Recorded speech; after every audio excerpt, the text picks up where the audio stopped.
Rick Sines with Z-Bart of Corpus Christi is a proud supporter of South Texas athletics. Stop by their location at 4535 Everhart for auto alarms, window tint, diamond gloss, auto detailing, rhino linings, and more. Call 361-985-9274 for more information or to make an appointment. Z-Bart, it's us or rust.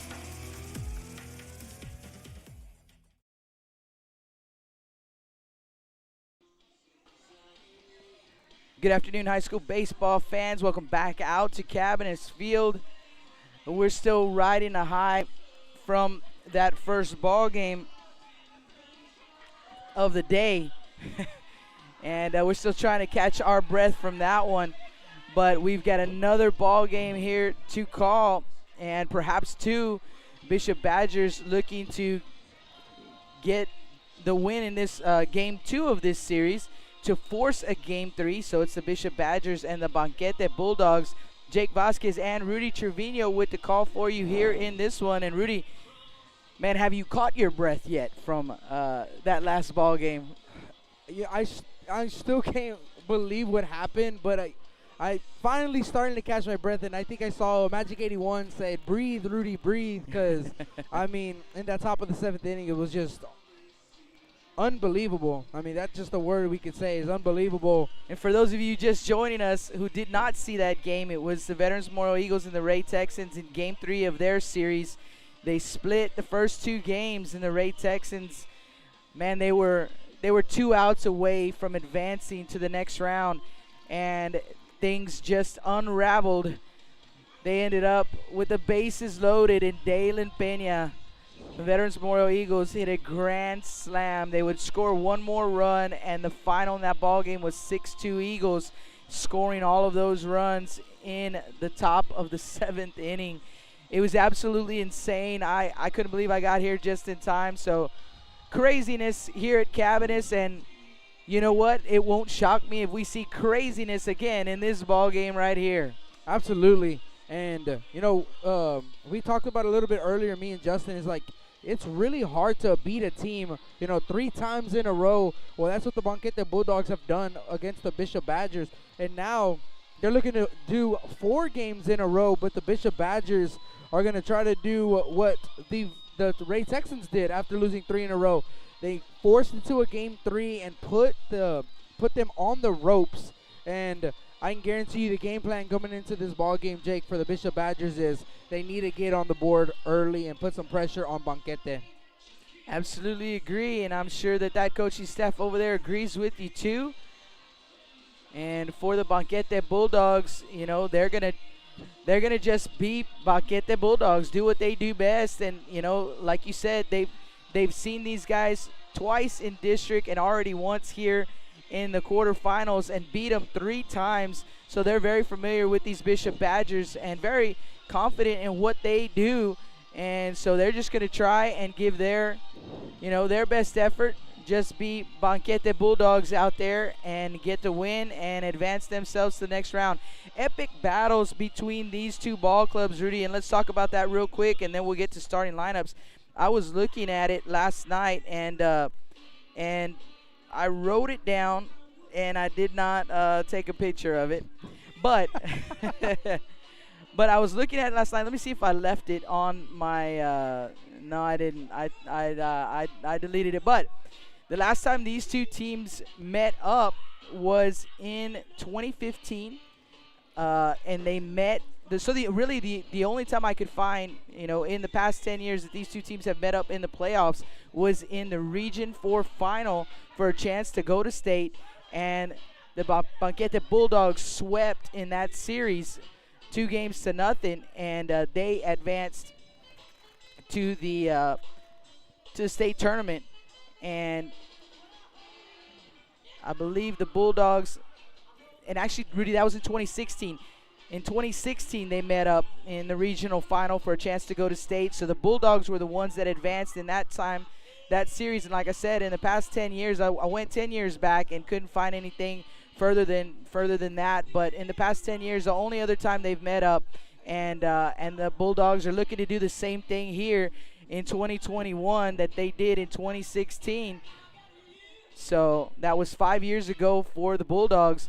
And the last time that the Bishop Badgers went to state, that was the year before. That was in 2015. They did not meet up in the playoffs with the Bulldogs, but that was the last time the Badgers went to state, and they were state runners-up.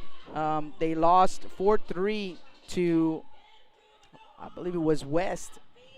West winning back-to-back at that point. They had won the year before, and they won against the Badgers. And Banquete, when they went to state in 2016, lost in the semifinals. And, man, what a ball game that was. I remember being in the stands for that one. And kind of like the game we had before this one. And the Bulldogs kind of led the whole game. It went to extras. And the Bulldogs lost to Van Alstyne in extras in that semifinal game. So, but looking back on the history and just looking back last night at these guys have made deep playoff runs. Both of these teams multiple times over the past 10 years. So, these guys are they've been in the playoffs. They know what this is all about. And it's great to see all the fans out here for both of these ball clubs. So, I expect a great ball game. A lot of history here. A lot of history. Yeah, like you said, Jake, usually these two teams are always in the same district. And the reason they don't meet up in the third round is because they're usually 1 and 2. So they're on the different side of the bracket. So with that being said, the only time they will face each other will be in the regional final. And like you said, they met up that 1 year in Banquete, beating the Bishop Badgers. And I want to say that was the last year Coach Moody was there with the Bishop Badgers. With the Badgers, correct. Yeah. And he took that team the year prior, like you said, to the state tournament. I remember being in the stands for that game as well. I remember calling into work saying my cousin was playing on the team because they had a kid named, I forgot his first name, but his last name was Rico Trevino. Rico Trevino, yes. Yes, I do remember. I told my boss that was my Cindy's cousin. looking at me like, are you insane? You remember that kid's name? Yes, I do. I remember a lot of kids' names we call on a lot that of baseball team. Games. And the reason I remember most of those kids from Bishop in 2015 is Coach Gallegos and I called that game at the state tournament. It was our first time. It was our first year for Blast Vision, and went to the state tournament with Aaron Cardona was their top pitcher. Rico Trevino, man, we've been spoiled. Yeah. Oh, that's without a doubt. We have been spoiled here, South Texas baseball. It is insane. But before we get too far into that conversation, let's get you some starting lineups for these two teams. We're gonna start with the visitors, the Banquete Bulldogs, and leading things off for the Bulldogs will be their pitcher, number 12, Josh Moreno. Batting second is the right fielder, number 17, Aaron Swedish. I hope I said that correctly. Batting third, left fielder, number 4, Aaron Flores. In the cleanup spot, the third baseman, number 0, Nate Herrera. Batting fifth and playing first base, number 13, Mason Vasquez. Batting sixth, the shortstop, number 5, Mark Lopez Jr. Batting seventh, the designated hitter, number 8, Zach Trevino. Batting ninth for the Bulldogs, number 1, Forrest Rumfield. He is the catcher. And batting ninth is the right fielder, number 3, Kovi Cantu. Designated hitter Trevino bats for the second baseman, number 6, Manuel Flores. And that is the starting lineup for the Banquete Bulldogs. And the Bulldogs, this season, they are 24-7-1 coming into this ball game under the direction of head coach Rusty Miller, and he has been there 6 years with the Bulldogs. And like I said, these guys, they seem to be in the mix every single year. And here they are again, one win away from making a regional semifinal appearance. But they're going to have to go through the Bishop Badgers. And let's get you the starting lineup for the Badgers. For the Badgers, leading things off will be the shortstop, number 8, Marcos Hernandez. Batting second, left fielder, number 23, DJ Reina. Batting third, the center fielder, number 19, Ty Odom. In the cleanup spot, first baseman, number 1, Taylor Crozier. Batting fifth, the designated hitter, number 10, Noah Hasso. Batting sixth, the third baseman, number 4, Brian Buchanan. Batting seventh for the Badgers, and on the mound, number 22, Reuben Rendon. Batting eighth, the right fielder, number 3, Manny Pina. And batting ninth, the catcher, number 20, Aiden Steele. Also, the designated hitter bats for the second baseman, number 6, Jordan Lopez. And that is the starting lineup for the home team, the Bishop Badgers. Coming into this ball game, the Badgers are 16, 15, and 2.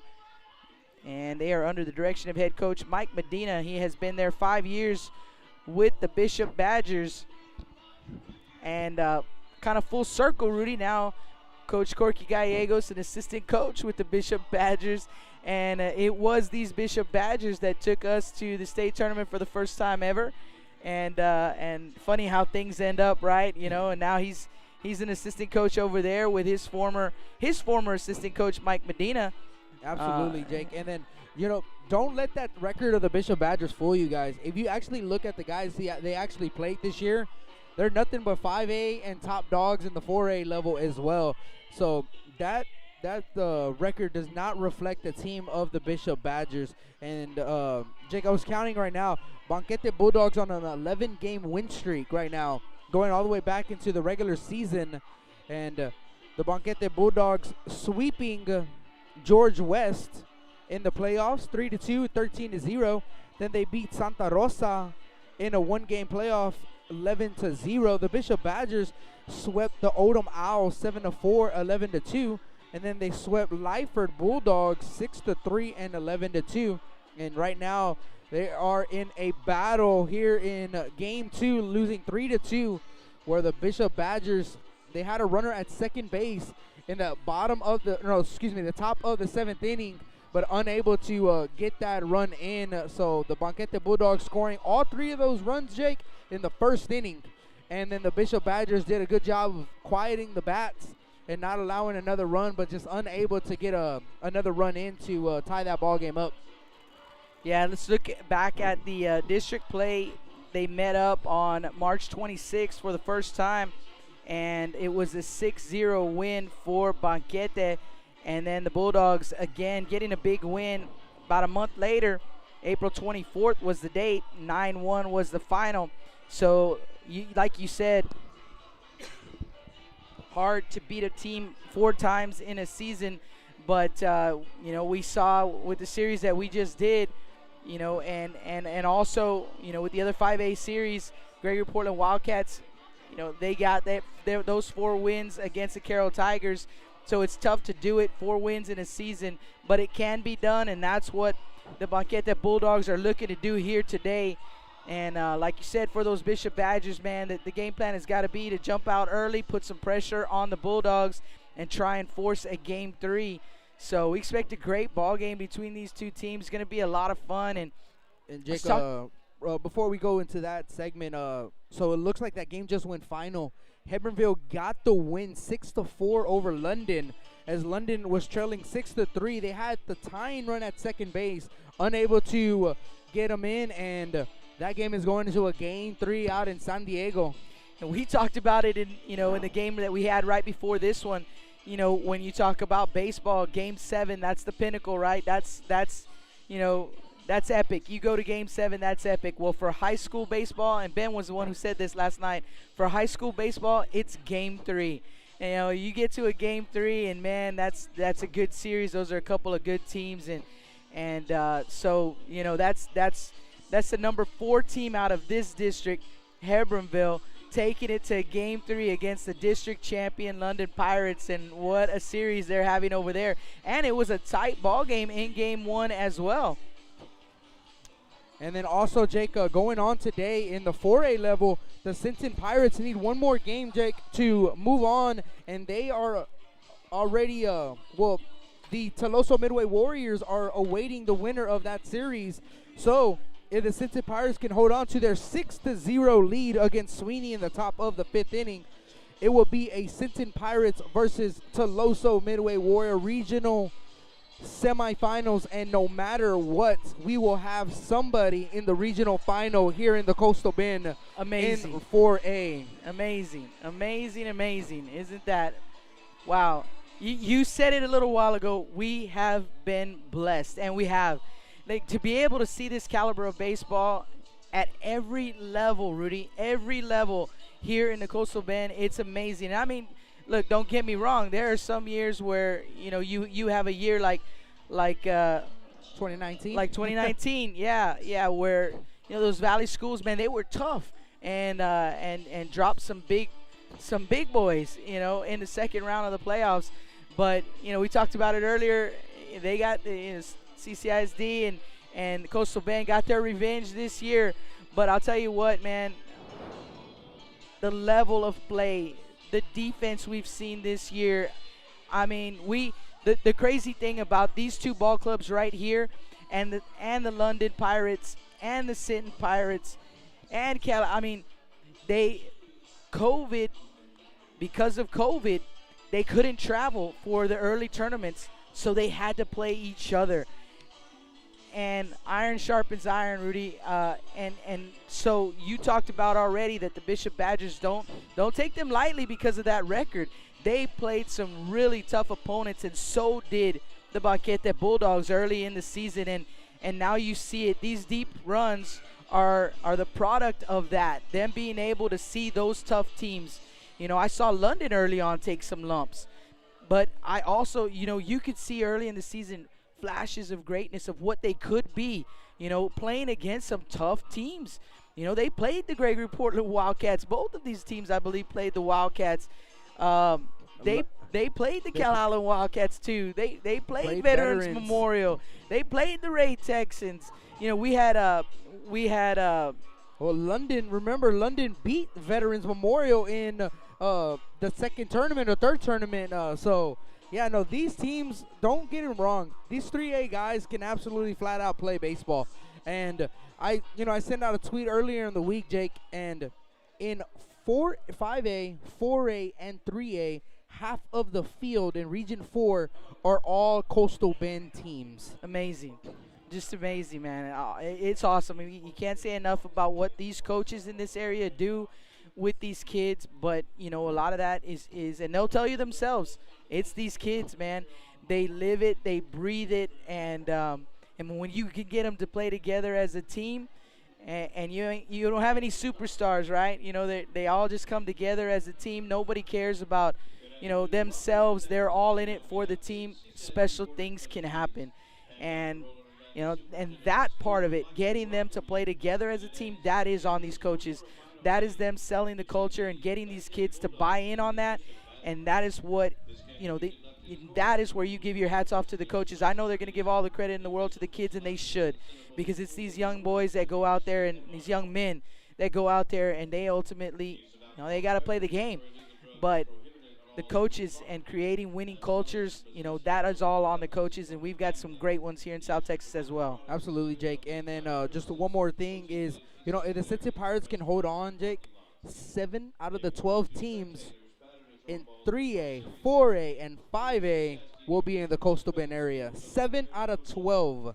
Amazing. Unbelievable. 3 in the 4A, 2 already advanced in 5A, and no matter what, 2 are already going to advance in 3A as well. Just depends on who it's going to be. So we are excited for this game to get going, and it's going to be an absolute fun matchup. Bishop Banquete, 2 old rivals meeting up here in the third round of the playoffs. Game 2. The green and white versus the green and gold. And looks like Banquete wearing their road grays today. Says Banquete on the front of the jersey in white, outlined in green. They've got their numbers on the front of the jersey in the bottom left-hand corner. And looks like they're going to be wearing also their gray caps with the green bill. So Banquete Bulldogs, they are the visiting team here in Game 2. And the Bishop Badgers over in the home dugout here at Cabinets Field. And those guys are wearing white on white. I believe it says Bishop in green, outlined in gold. And actually they're wearing, I believe it's pinstripe unis. And they've got the numbers on the bottom left side of the uni as well. So white caps with a green bill. Winner of this series, Jake, will be facing Yoakum or Llano. Llano, okay. Llano, and right now, Jake, it's 10-7 Yoakum. That game is in the top of the 7th inning. So if the Yoakum, I don't remember their I don't remember their mascot. But if Yoakum can hold on and win that ball game, they will play the winner of this series of the Bishop and Banquete. Marion is already advancing to the regional semifinals, and they await now the winner of Game 3 today of London and Hebronville. Craziness, craziness, craziness. So Yoakum lost game 1 in that series to Yano. They lost 5-1 and they won game 2 8-5, and now they are leading game 3. So crazy happenings there. If I'm not mistaken, Jake, they played both of those games on Thursday. Yano won game 1 early. Yoakum had to walk it off in game 2 just to even force a game 3 today against Yano. So fun playoff baseball, Rudy. There is nothing quite like playoff baseball. And here in South Texas, you know, baseball is king. Absolutely. Baseball is king. And we're hoping, Jake, for a, and I know we're shooting for the stars here, but if we can have 2 teams in 3A, 4A, and 5A meet up in the regional final since, I believe, I got to look it up again, but since 2000 and I want to say 11, that was the last time we had 3 teams in the Coastal Bend represent, the Coastal Bend teams go to state tournament. And that was Calallen, Carroll, and Ropstown that year. And none of them, unfortunately, won state that year. We've seen 2 on a lot of occasions. We've seen the Coastal Bend send 2, but to send 3, that's pretty amazing stuff. I mean, everything has to go right, and it's tough to do, man. But you know, it's still possible. It's still possible, man. Absolutely. And both of these teams, you know, this Bishop Badger team, they're a real young team. But you know, sometimes, you know, when I'm talking to Coach Medina early in the season, sometimes they're too young to know any better and go out and win some big ball games, and you know, they don't feel any pressure because, you know, they're young. It's just like, I just going out there, I'm just going to play some baseball. And so, you know, that's fun to watch, and it should be a great ball game. You guys, we're going to pause briefly to bring you the national anthem.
Ladies and gentlemen, buckle your seatbelts. 3, 2, 1, 0.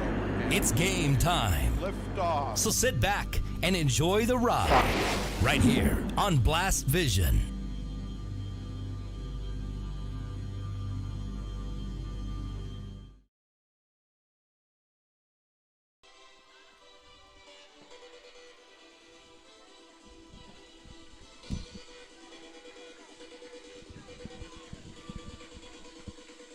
Welcome back to the Stable Street Meat Market broadcast booth, and here we go. Bishop Badgers hosting the Banquete Bulldogs. Game 2. Badgers need a win here in Game 2 to force a Game 3 for the Bulldogs. They're just looking for one win today to punch their ticket to the next round, the regional semifinals. And we're expecting a great ball game. Always fun when a couple of local teams match up. They know each other well. You can throw all the past games. I mean, we talk about them because we got to have something to talk about. But you can throw all that mess out the window, to be honest with you, because when it's playoff time, it's a whole different ball game. And every week you come into that series 0-0. So nothing else matters. You're just trying to get to the next round. And that's what these two teams are trying to do here. Jake Vasquez and Rudy Trevino with the call. And, you know, if you're a Bishop Badger fan, you want to spend the afternoon at the ballpark. You want to see two games today. If you're a Banquete Bulldog fan, you want to get this one out of the way and go get some dinner. And so we will see how this one turns out. Let's get you the defensive alignment for the Badgers. In the outfield, left to right, Reina, Odom, and Pina. In the infield, Crozier at first, Lopez at second, Hernandez the shortstop, Buchanan at third, and Steele behind the dish. Reuben Rendon on the mound for the Bishop Badgers. One of, I believe there are 3 Rendon brothers on this team. So Reuben gets the call, and he'll face Moreno, Suarez, and Flores to open the ball game. Here we go, folks.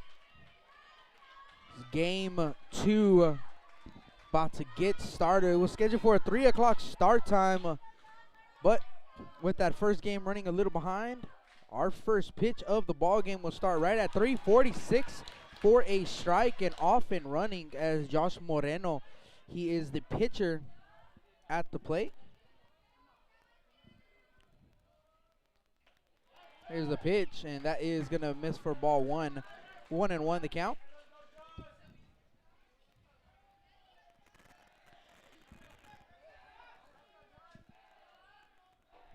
Here's the 1-1 pitch. That is called a strike at the plate. 0-2, or 1-2, excuse me.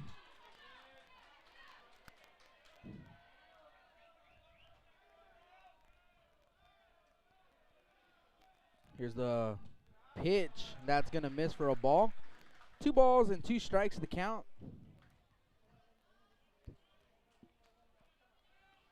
Sorry, guys, we couldn't find any stats on these two teams, so we don't have any stats. 2-2 pitch, swung on and missed as catcher Steele is going to throw over to first to Crozier in time for out number 1. Is it Steele or Staley? It's Steele. Okay. Just wanted to double check there. So that's going to bring up the right fielder, Aaron Swedish. And Swedish will dig in. He's going to bat from the left side. Wears number 17 for the Bulldogs. Top of the first here.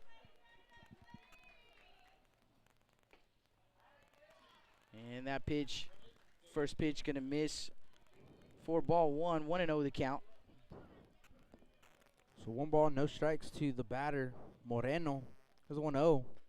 That is right down the middle for strike 1. So a ball and a strike. Rendon on the mound here for the Bishop Badgers.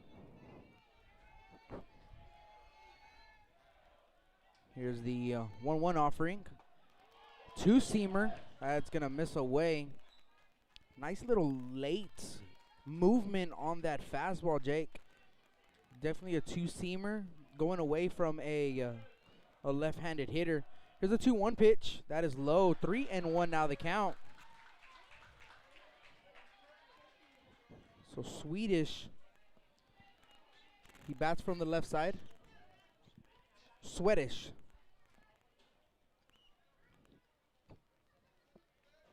Here, chance of Sweaty over there on the Bulldog side.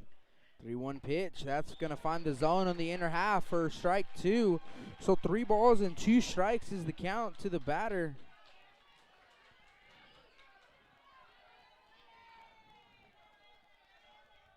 Here's the 3-2 offering. That's going to be hit right back up the middle and gets through for a base hit. So Swedish with a 1-out single get the first hit of the ball game for the Banquete Bulldogs. It's going to bring up the left fielder, number 4, Aaron Flores.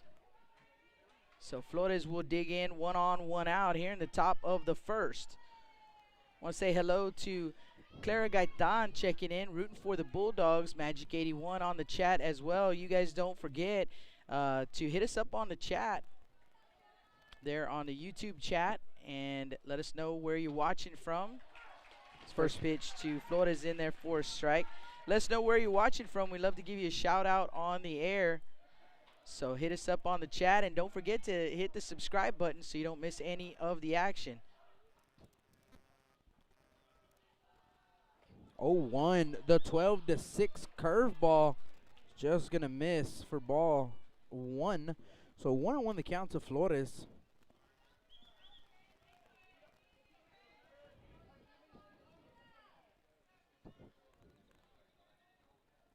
Here's a 1-1 offering. That's popped up in the infield. Actually now shallow left field. Shortstop Hernandez is giving chase. It looks like he's under it. One more step to the left fielder, Reina. And Hernandez is going to make the second out of the inning. So 2 down. Sweatish at first base for Nate Herrera, the Bulldog third baseman. Where's number 0? You don't see that very often. No, you don't. Not too sure when's the last time I seen someone wear number 0.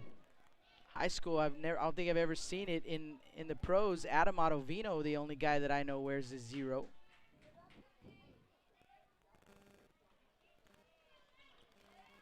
Pickoff attempt to first is not in time.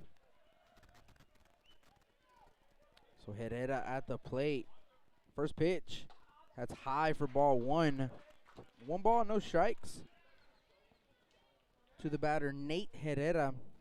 Nate's the third baseman here for the Banquete Bulldogs. Pickoff attempt to first.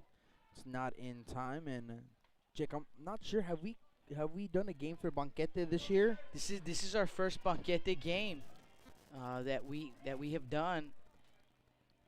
We've done a couple of games for the Badgers.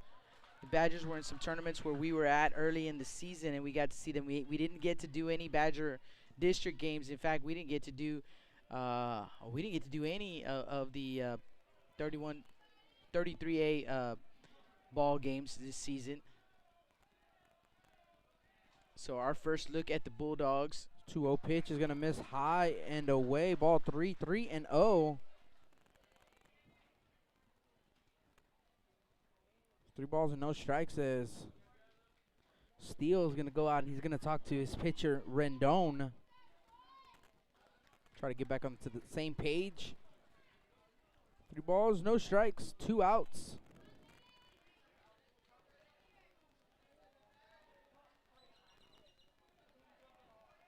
Here's the 3-0 pitch. That is called a strike at the plate. So 3-1 now the count.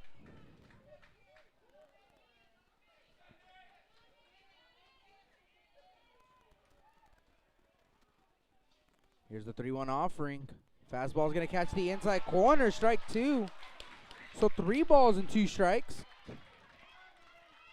A good-sized crowd here, Jake, for both squads. Bishop Badger fans and Banquete Bulldog fans always travel well. Rich history in baseball. 3-2 curveball. That's going to miss away for ball 4. That is going to walk the batter Herrera. So runners are at first and second with 2 outs. For number 13, the first baseman, Mason Vasquez. So Vasquez going to dig in from the right side. He's got runners at first and second with 2 outs. We had a score update on the chat board. Magic 81 said the tying run is at the plate for Llano in the bottom of the 7th with 1 out. So we'll keep an eye on that one. Here's the pitch to Vasquez, and pull the string back is Rendon. Strike 1 on the changeup. Swing and a miss from Vasquez.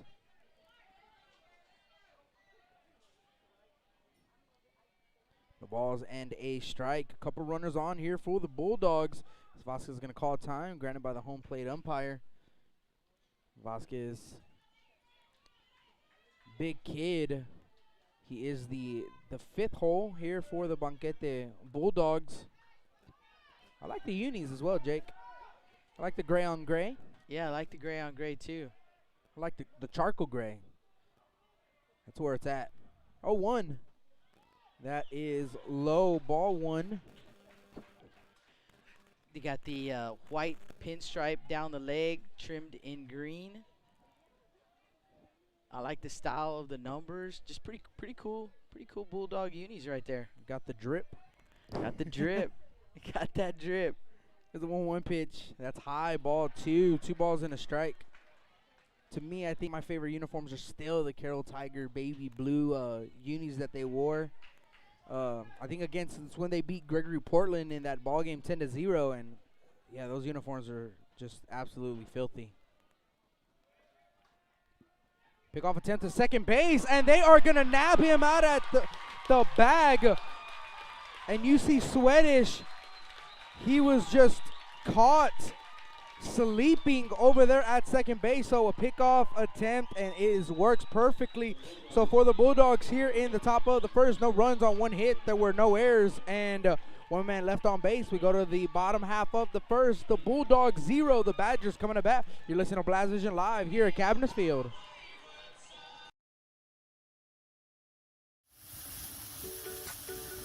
With the sun staying out later and the weather getting warmer, get out and grill. Staple Street Meat Market has the best selection of quality meats for your next barbecue. Known for their Angus beef fajitas, smoked sausages, and new authentic family recipe Ponle brand spices. Like us on Facebook and never miss our weekly specials. We're located at 7626 South Staple Street, number 111 in Kings Crossing. But coming soon, our new location at 7418 South Staple Street is set to open in early 2022. Staple Street Meat Market, proud supporters of South Texas athletics. Rick Sines with Z-Bart of Corpus Christi is a proud supporter of South Texas athletics. Stop by their location at 4535 Everhart for auto alarms, window tint, diamond gloss, auto detailing, rhino linings, and more. Call 361-985-9274 for more information or to make an appointment. Z-Bart, it's us or rust.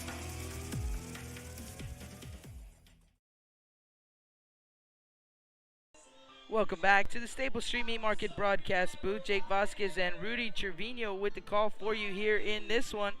Game 2 of this best of 3 series between the Banquete Bulldogs and the Bishop Badgers. Bulldogs with a 1-0 series lead. So Bulldogs trying to get the win here in Game 2 and sweep the series, get themselves into the next round. But the Badgers, they are trying to get a win here in Game 2 and force a Game 3. Badgers want to play all afternoon. And here we go in the bottom of the first inning. Top of the order for the Badgers, Hernandez, Reina, and Odom. Marcos Hernandez will lead things off. Get you the defensive alignment for the Bulldogs here in just a sec. So Hernandez digs in. On the mound, Josh Moreno. Showing bunt. And he'll take ball 1. Low and outside. In the outfield, left to right, Flores, Cantu, and Swedish. In the infield, Vasquez at first, Flores at second, Lopez, the shortstop, Herrera at third. There's a strike. And Rumfield behind the dish. So a ball and a strike on Hernandez. No score here in this one. 1-1 pitch. That one misses up. 2-1 to count. What I've always loved about the Bishop Badger uniform, they always wear that gold batting gloves, and then now with Hernandez with the yellow bat, yellow shoelaces or the gold shoelaces. That pretty drip. sick. It's that drip. 3-1 the count on Hernandez, leadoff hitter for the Badgers. 3-1 pitch is up, so a leadoff walk. And the Badgers with their first base runner of the ball game. That's going to bring up left fielder DJ Reyna here for the Badgers. So a leadoff walk to start the bottom of the first inning. And Jake, we talked about it in the pregame show. The Badgers are going to want to, get on the board early, put some pressure on Banquete. And I guarantee you feel much better as a pitcher pitching with the lead than when you are down in a ball game. Reyna showing bunt, and he gets it down. A pretty bunt in front of the mound on the third base side and over to first base in time. Fielded by Moreno, the pitcher. And he gets it to Vasquez at first base in time, and it was close. Reyna made it close over there, but they do get him for out number one. But the young man does his job, gets Hernandez into scoring position for the center fielder, Ty Odom. Yeah, great bunt by Reyna, and I know it was just supposed to be a sac bunt, but almost bunted for a hit with the speed of Reyna, but does his job, move over the runner to in scoring position to your three-hole who has been hitting the ball very well, Ty Odom. First pitch swinging for Odom, and he fouls it back.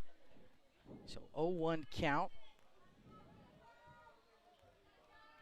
Jake, we can officially say the Yoakum got the win 10-7. So Yoakum now awaiting the winner of this ball game or this series. That 0-1 pitch missed up, so 1-1 to count on Odom.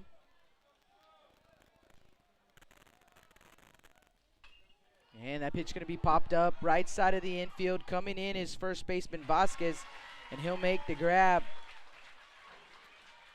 very near the mound for out number two. That is going to bring up the next batter here for the Bishop Badgers, and that is Taylor Crozier. So Crozier will dig in.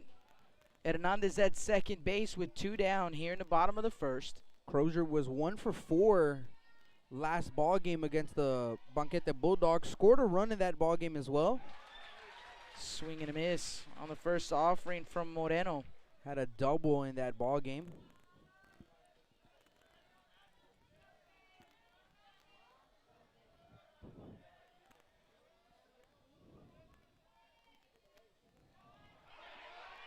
Low and outside, and for a second there, Rumfield could not find the baseball, was at his feet, and he got an assist from the crowd. Ball and a strike. They are into this ball game.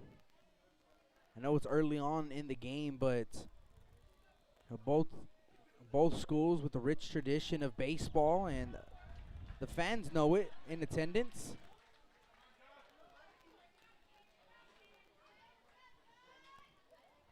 Two balls and a strike to Crozier.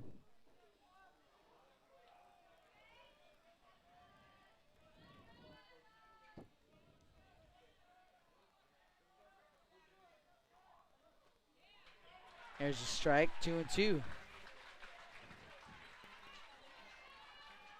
Badgers looking for a big hit right here from Crozier. Get on the board early in the bottom of the first. It's your cleanup hitter. Runner on the move, swing and a miss. And Rumfield, he'll make the throw down to first base, and the throw is high, gets away from Vasquez. In to score is Hernandez. And I don't know, did he need to make the throw? He did. The umpire pointed to the first base bag, and the catcher asked the umpire, did I catch it? He said, points at first. Rusty Miller believed that he thought he said out. But the home plate umpire, I did see him, Jake. He pointed at the first base bag. They throw from the catcher, Rumfield. He just barely lobbed it over there, and that's an errant throw over to Vasquez, and a run is going to come in to score for the Bishop Badgers. So they score a run on a strikeout here in the bottom of the first inning. A drop third strikeout and an error on the catcher Rumfield, and it's a 1-0 And Bishop how about Badger the heads lead. up base running there by Hernandez, scoring from second base, and still a discussion on the field, and they're going to call him safe over at first base.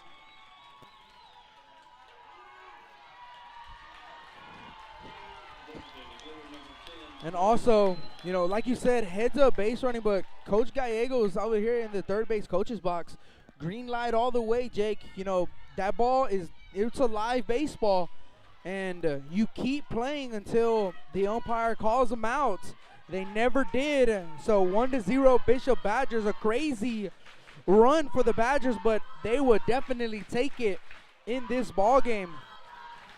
It's going to bring up Noah Hasso, the designated hitter. And Hasso looks at a strike.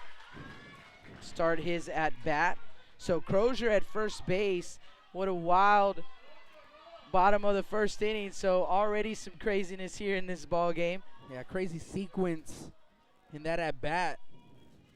The pitch misses low and outside, and it's going to squirt away from run field. So Crozier on to second base.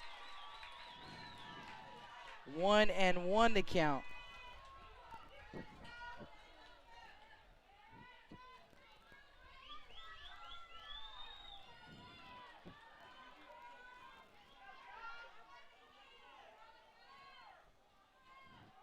Moreno delivers, swing and a miss. 1-2.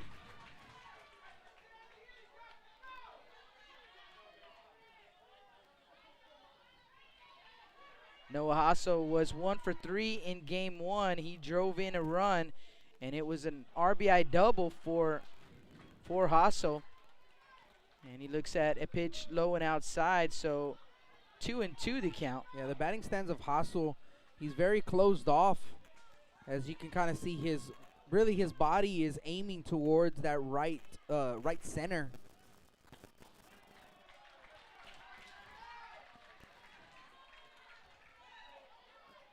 Pitch misses outside, so a full count here on Hasso. Crozier with the lead over at second base. Moreno gonna give him a look. Here comes the pitch. Swing and a miss. Gets him to chase one outside the zone for out number 3. But for the Badgers, 1 run on no hits. There was 1 error and 1 man left on base. Vasquez, Lopez, and Trevino due up for the Bulldogs when we come back. Blast Vision live from Cabinets Field.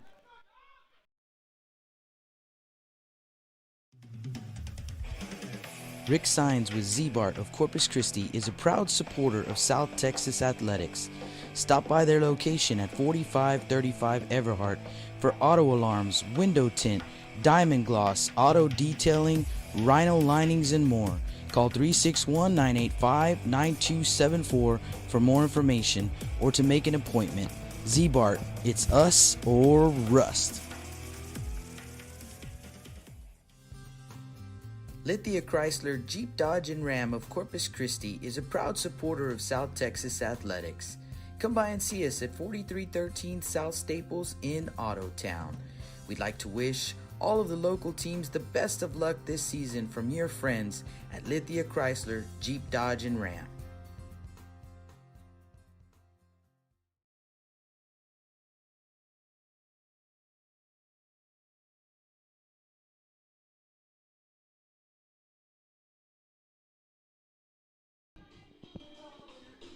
Welcome back to the Staples Street Meat Market broadcast booth as we are in the top of the second inning.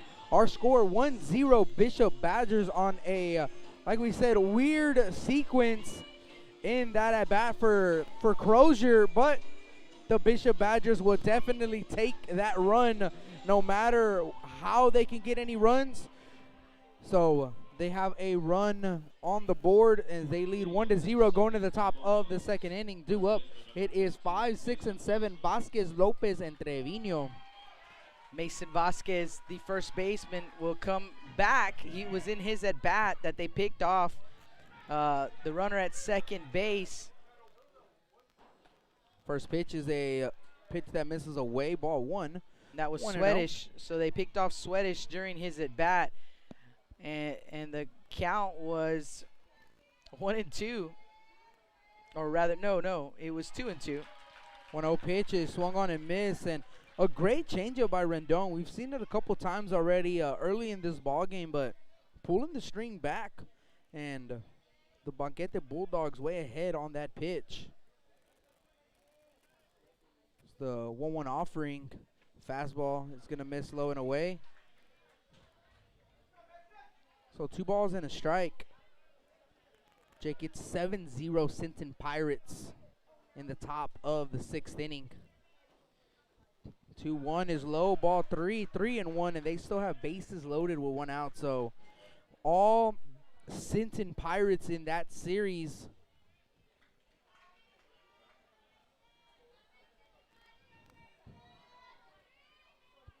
Here's the 3-1 pitch.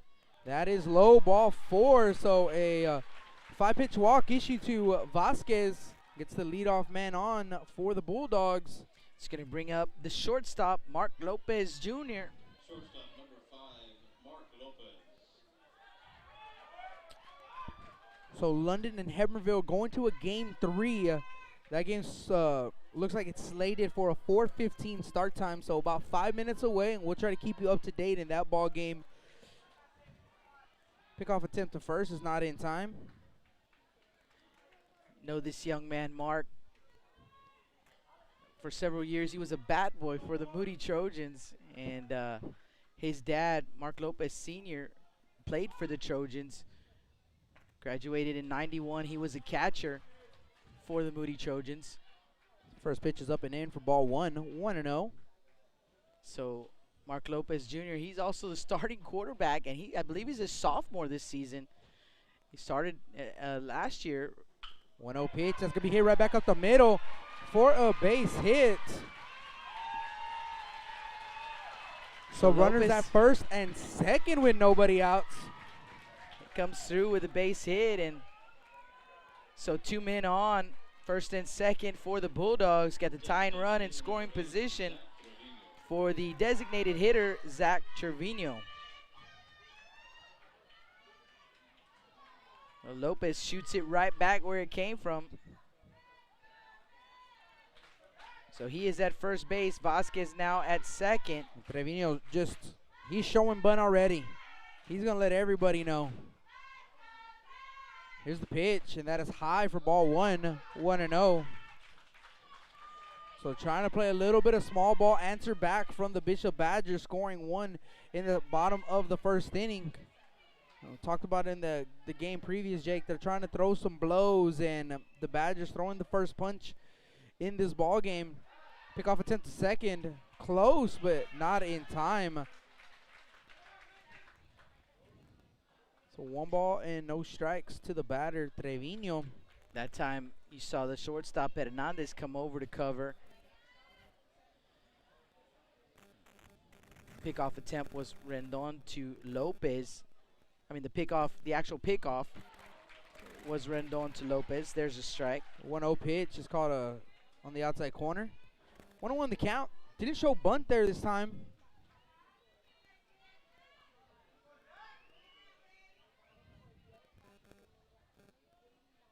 So a ball and a strike. Pickoff attempt to second. No throw over. Just a leg move over to the bag at second.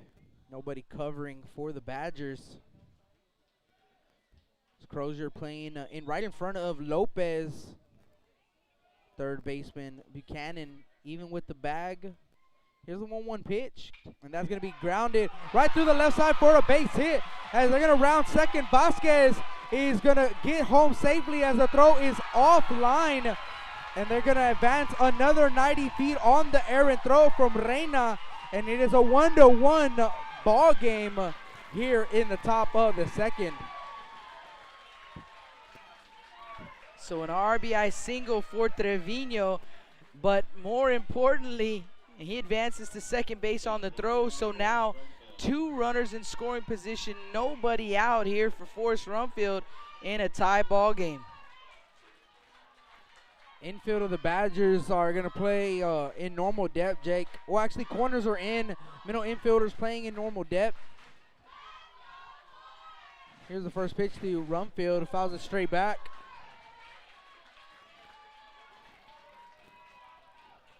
So Banquete answering back and looking for some more runs here in the top of the second inning. We have a 1-1 ball game. Banquete in that 3-2 win over Bishop. Only 3 hits but they made the most of them, and one of them was Forrest Rumfield. He was 1 for 3 in that ball game. Pitch was in the turf for ball 1. 1-1 the count. Good job by the catcher. Steele behind the plate.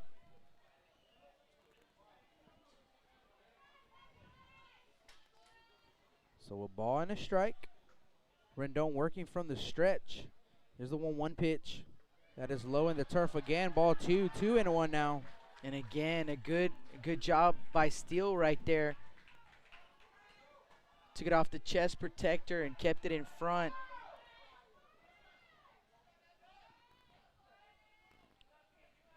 Two balls and a strike. Pick off attempt to second base. Not in time. Also some softball going on. Me and Justin couldn't figure out who was playing yesterday or today. And I don't Well, have actually, we figured out who it was yesterday, and I don't remember who it was. I think he said Los Fresnos. Two balls and and if you know Rudy, that's typical Rudy right there. 2-1 pitch is popped up. Shallow right field. Right fielder Pina is going to make the grab, and they're going to test the arm of Pina. And now the runner from third base, Lopez, is going to get back to the bag off of a great throw from the right fielder Pina. Right to Steele.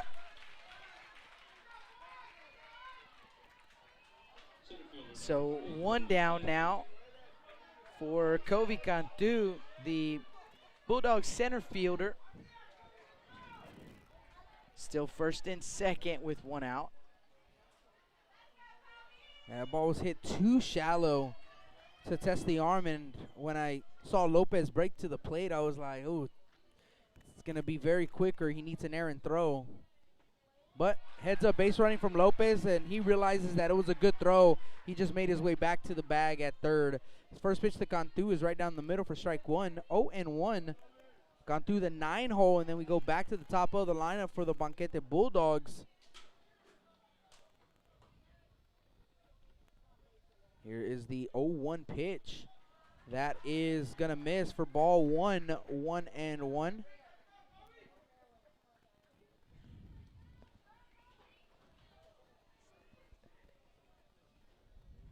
So ball and a strike. 1-1 ball game, and time called by the batter Cantu, granted by the home plate umpire. So the Bulldogs have Trevino at second base, Lopez at third here in the top of the second. 1-1 count on the batter Cantu, 1 down, and a tie ball game.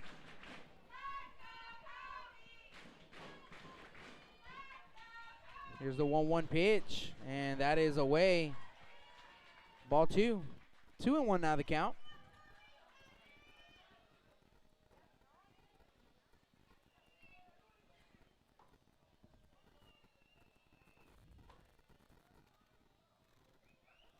Here's the pitch. That's popped up right side. And first baseman Crozier, he's under it in foul territory. He's going to make the grab for out number 2. So a couple big pop-ups from Rendon to get himself a couple pop-ups in shallow right field or in foul territory to get 2 quick outs now. And now trying to limit the damage in this inning. It's going to take us back to the top of the order. Josh Moreno to the plate. And Josh struck out swinging his first time up, so he's 0 for 1 in the ball game, but a big spot here for the young man.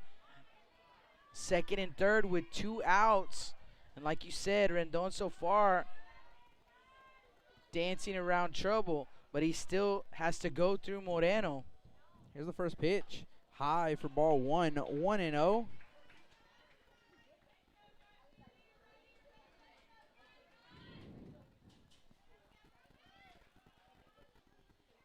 One ball, no strikes. 1-0 pitch, fouled straight back, and that's going to get through the net. Heads up. It's only the second time I've ever seen that happen, and it was both times this weekend. Yeah, you don't see that a lot. So a ball and a strike to Moreno. In the perfect world, Jake, we could get a foul ball here. And we got a. It would have to be extremely perfect, but yeah, I agree. There's a little room. Yeah, there's with the net and. Make it here at happen. the top at Cabinets. Make it happen, folks. We got to be on our toes as well. 1 ball, 1 strike, 2 outs. Here's the 1-1 pitch. Breaking ball is in the turf. 2-1. And another good job by Steele. He's being a wall behind the dish. 2 balls and a strike, 2 outs. Trevino's at second. Lopez is at third. 2-1 offering. That is just a bit low. Ball 3. 3-1. They do have an open base at first if they do elect to nibble at Moreno. But Swedish did have a hit in his last at bat. He's on deck. 3-1 pitch. That is inside. Ball 4. So a walk, and that's going to load up the bases. Yeah, Swedish with a ground ball right back up the middle. He went to a full count against Rendon and got himself a base hit up the middle. They're loaded here with 2 outs. Swedish at the plate, and actually looks like Coach Medina making the slow walk out there to talk things over with the Badgers. So we have a break in the action, see if Rudy can find us some scores. Check in, and I'll check in on the chat while you're doing that, Rudy. See if anyone has, see. Last scoring update on Sinton was the one that you gave. So right now, it is now to the top of the 7th inning, 7-0 Sinton Pirates. So Sweeney, I believe they're the Sweeney Bulldogs. They are down to their last 3 outs of their season. And Jake, are we getting a new pitcher? It looks like we are getting a new pitcher. So let's go ahead and take a quick break. When we come back, we'll get you some pitching change info. You guys don't go anywhere. Blast Vision Live from Cabinets Field. Some Region 4 quarterfinal action at the 3A level.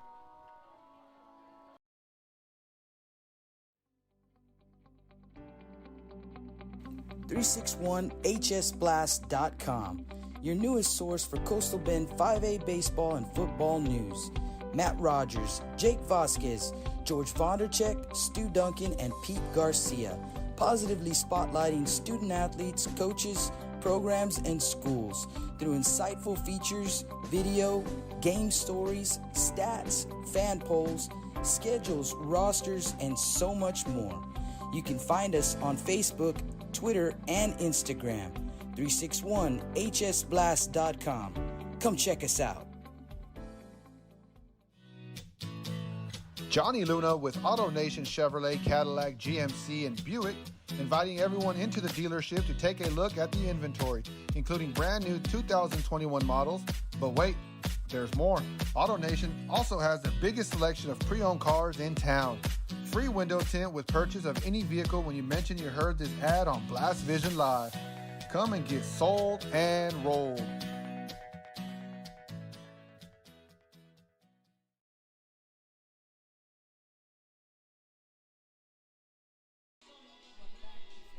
Market broadcast booth, Jake Vasquez and Rudy Trevino, and a new pitcher on the mound for the Bishop Badgers. It is number 8, Marcos Hernandez. So the shortstop is the new pitcher, and a straight switch. Rendon will play short and stay in the ballgame. Swedish is at the plate. First pitch to him, right down the middle for strike 1. And last time up for Aaron, he hit one right back up the middle for a base hit in the top of the first inning. So an opportunity here with bases loaded, but there is 2 outs in the inning. Here's the 0-1 offering. It's high breaking ball. 1-1 now the count. So a ball and a strike. So Lopez is at third, Trevino at second, Moreno at first.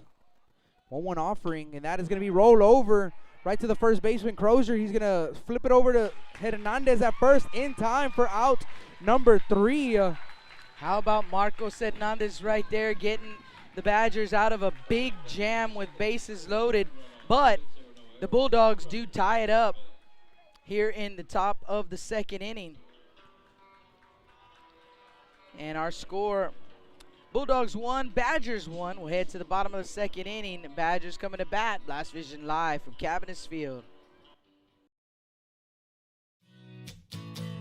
Johnny Luna with Auto Nation Chevrolet, Cadillac, GMC, and Buick, inviting everyone into the dealership to take a look at the inventory, including brand new 2021 models. But wait, there's more. Auto Nation also has the biggest selection of pre-owned cars in town. Free window tint with purchase of any vehicle when you mention you heard this ad on Blast Vision Live. Come and get sold and rolled.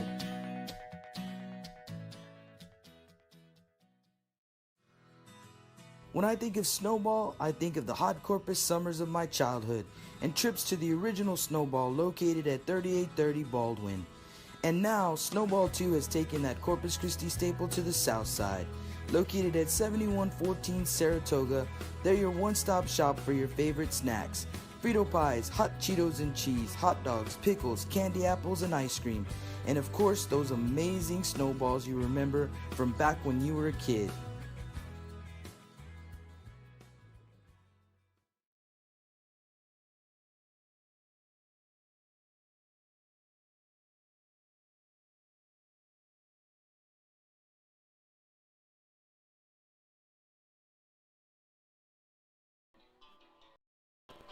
Welcome back to the Stable Street Meat Market broadcast booth. Jake Vasquez and Rudy Trevino. We're in the bottom of the second.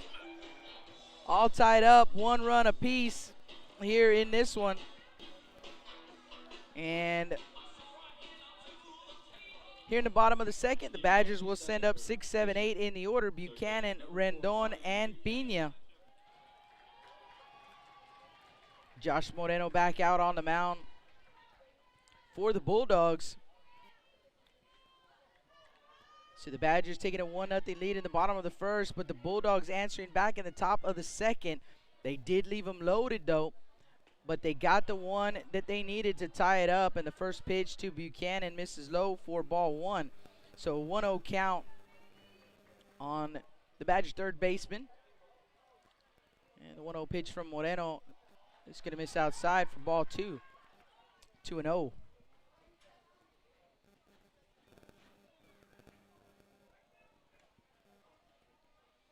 Buchanan with a couple of hits in game 1. He was 2 for 3 in game 1, and he looks at a strike. 2-1 to count. And the 2-1 pitch from Moreno misses low. So 3 balls and a strike.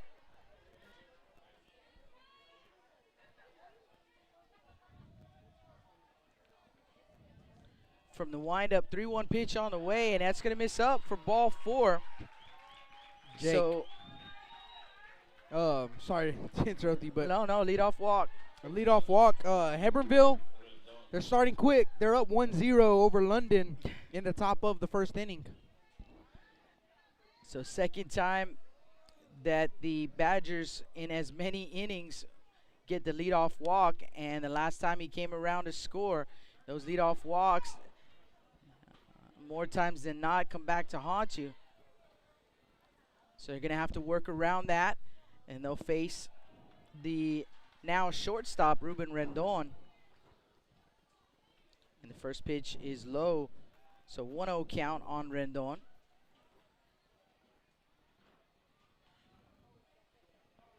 And Coach Medina, with the short leash, this is the ball game that if you don't win, you go home. There is no tomorrow. So, it's crazy, Rudy. I was looking at the stats of game 1, and the Badgers actually out-hit Banquete.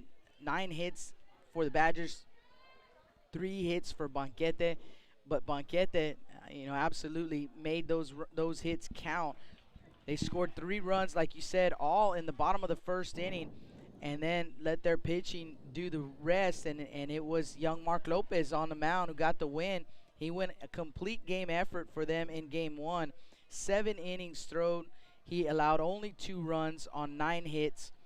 No walks, 1 strikeout. And the 2-1 pitch showing bunt right there was Rendon, and he takes ball 3. So 3-1 to count on Ruben Rendon. So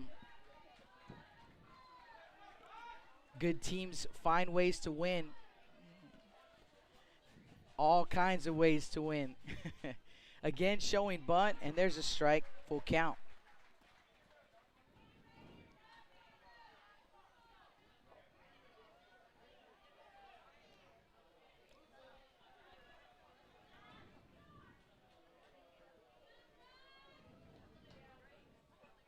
Three-two pitch in the dirt. So back-to-back walks, and that's going to draw a visit from Coach Miller.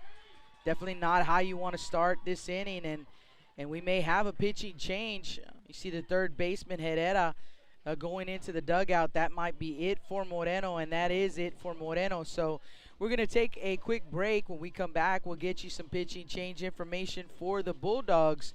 Blast Vision live from Cabinets Field.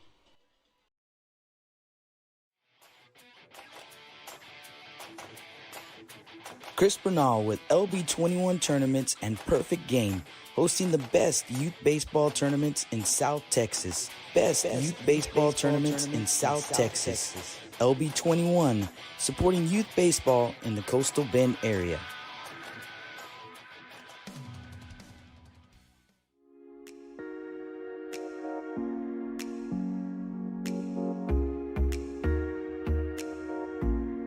J Styles and Cuts on Castores for all your hair needs.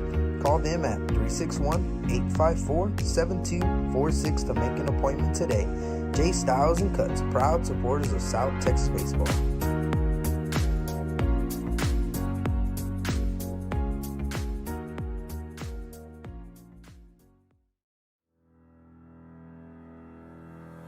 Looking to expand your customer base? Hit a home run and advertise right here on Blast Vision. For more information, contact Jake Vasquez at 361-434-0705. That's 361-434-0705. Join us and show your support for South Texas athletics.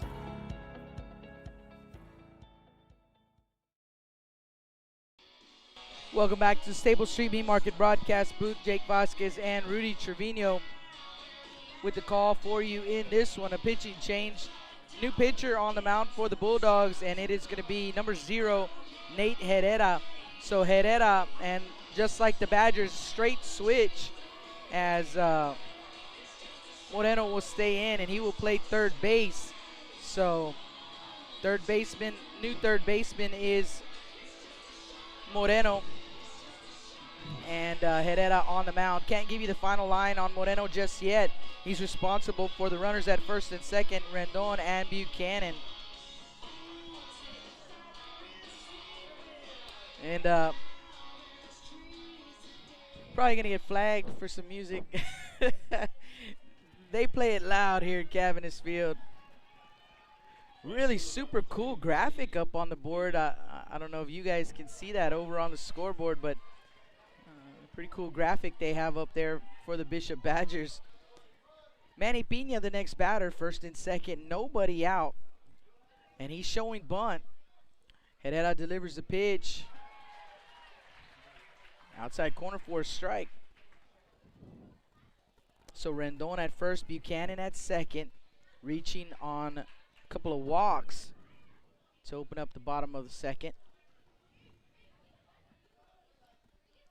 Again showing bunt, and he stabs at it, 0-2.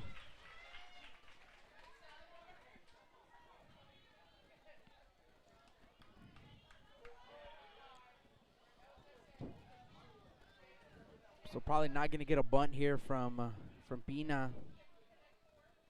Shows it again. And now he's going to call timeout. Herrera taking a bit too long for his liking right there. So he calls a timeout. Everybody will reset. Rendon and Buchanan both get their leads from first and second.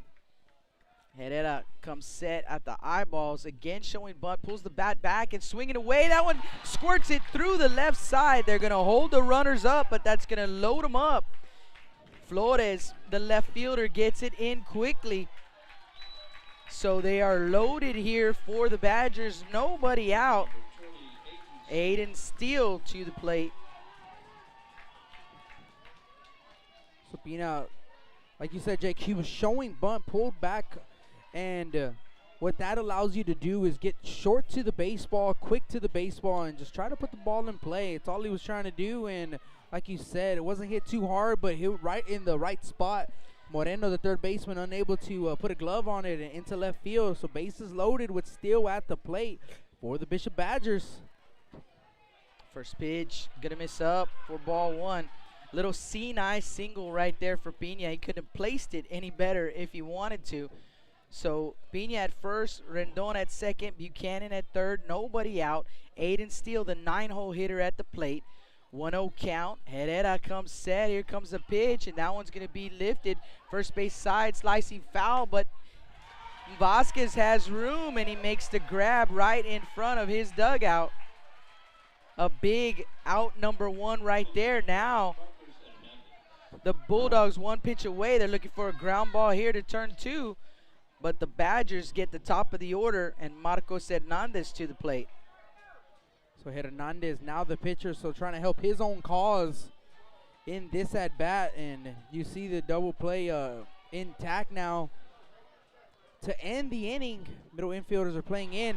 Pitch in the turf, gets away from Rumfield to play at the plate, and the ball gets away from Herrera covering.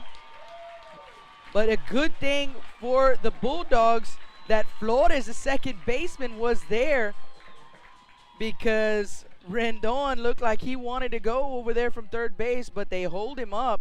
But that right there is going to cost them a run, and the Badgers take a 2-0 lead. Still 2 runners in scoring position with 1 out here for Hernandez. Pitch misses up and in, so 2-0 the count. Yeah, and that ball got away from Rumfield, and honestly a really good bounce behind the plate, and maybe a good throw, Jake, to the plate to Herrera. Might have been a close play, and Buchanan might be out, but that wasn't the case. Rumfield with an errant throw, swinging a miss, strike 2. So 2-1 Bishop Badgers. The Bulldogs bring the infield in here with 1 out. Runners at first and second.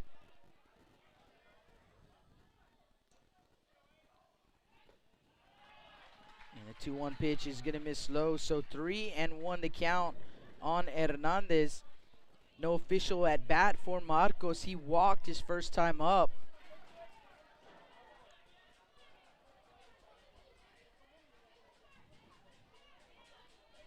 Going to call timeout at the plate. You know, the infield in, and that reminds me of what the coach over there in the third base box used to say when he was on the mic. He said, you bring your infield in, you turn a 300 hitter into a 400 hitter. Let's see if Marcos Hernandez can prove him right. Fouls off that 3-1 pitch, so full count.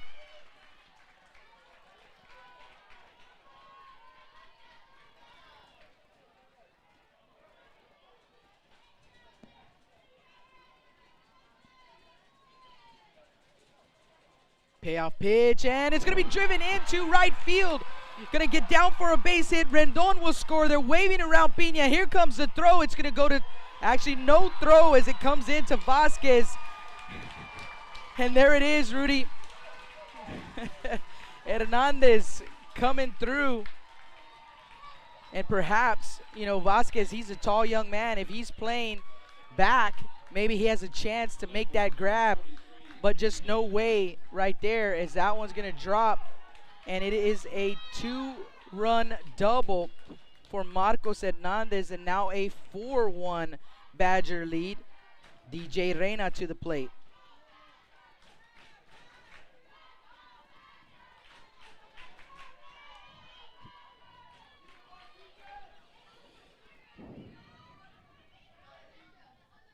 Swing and a miss at the first offering from Herrera.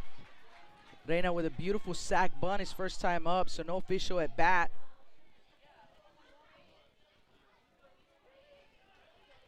You know, back to that bat with with Hernandez, and didn't do too much. Jake choked up, hit it the other way, and like you said, with them playing in, he found the green grass, and that ball just landed in fair territory. I would say about 3 feet inside the foul line. Dog over there. 1-1 count here on the batter. And even with Vasquez playing back, maybe he doesn't have a play on it, but a better chance if he was playing back. You know, but those are the chances that you take. I mean, pitch on the way. There's a strike. 1-2.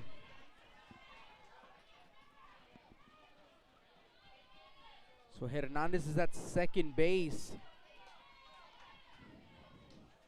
Reina at the plate. Swing and a miss. So Reina goes down swinging for out number 2. It's going to bring Ty Odom to the plate. Number 19, Ty Odom. Odom 0 for 1 in the ball game, popped up in the infield. So he digs in for the second time. He's got Hernandez in scoring position over at second base. 4-1 Badger lead here in the bottom of the second, and actually they're gonna put him on. They don't want to mess around with Odom. They'd rather face Crozier. And if you know the coach over at third base, he'll probably just hollered at him, "Take that personal." It is not, but you want to fire him up. Jake, Sinton and Sweeney just went final. The Sinton Pirates will be moving on to the regional semifinals where they have a date with the Toloso Midway Warriors. So with that win, we will have one team represent a Coastal Bend team in the regional final in Region 4. Swing and a miss right there by Crozier. Crozier was the man at the plate. He struck out swinging in that crazy turn of events. The throw, the catcher, Rumfield, had to make the throw to first base, and scoring all the way from second base. I remember who that was. I'm about to look back. It was Marcos Hernandez. So he scored all the way from second base on the errant throw by the catcher on that strikeout. That's how the Badgers scored their first run. Runners on the move. The pitch is in there for a strike. Throw down to third base, not in time. And four-man crew here in the playoffs, so there's an umpire right there, right in on the action, says that Hernandez just under the tag of Moreno over there at third base. So a double steal by the Badgers. Now they've got 2 runners in scoring position, an 0-2 count on Crozier. Badgers being very aggressive on the base path, and double steal, close play, but Hernandez, like you said, Jake, just got in there safely. 0-2 pitch misses up. A ball and 2 strikes on Crozier. Big spot here, and you talked about it in the pregame, and the Badgers, they want to get an early lead, and it's still early in this ball game right now. They want to put the pressure on the Bulldogs here. They're trying to force a game 3. We've had a lot of action early in this ball game, Jake, and it's been a lot of fun so far. Herrera comes set. Soft chopper, third base side, fielded by the third baseman Moreno, over to first base in time. And Moreno, and a great job right there, no panic. Planted his feet, made a good throw on that chopper, and he does get Crozier at first base for out number 3. But for the Badgers, they scored 3 runs. 3 runs on 2 hits. There were no errors, and there were 2 men left on base. So our new score after 2 innings of play, 4-1 Badgers. This is Blast Vision live from Cabinets Field.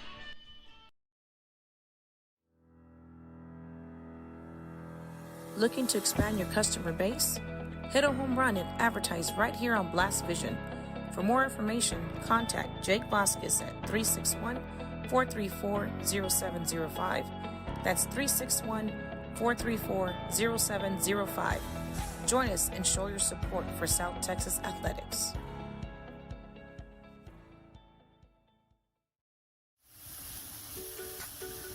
With the sun staying out later and the weather getting warmer, get out and grill. Stable Street Meat Market has the best selection of quality meats for your next barbecue.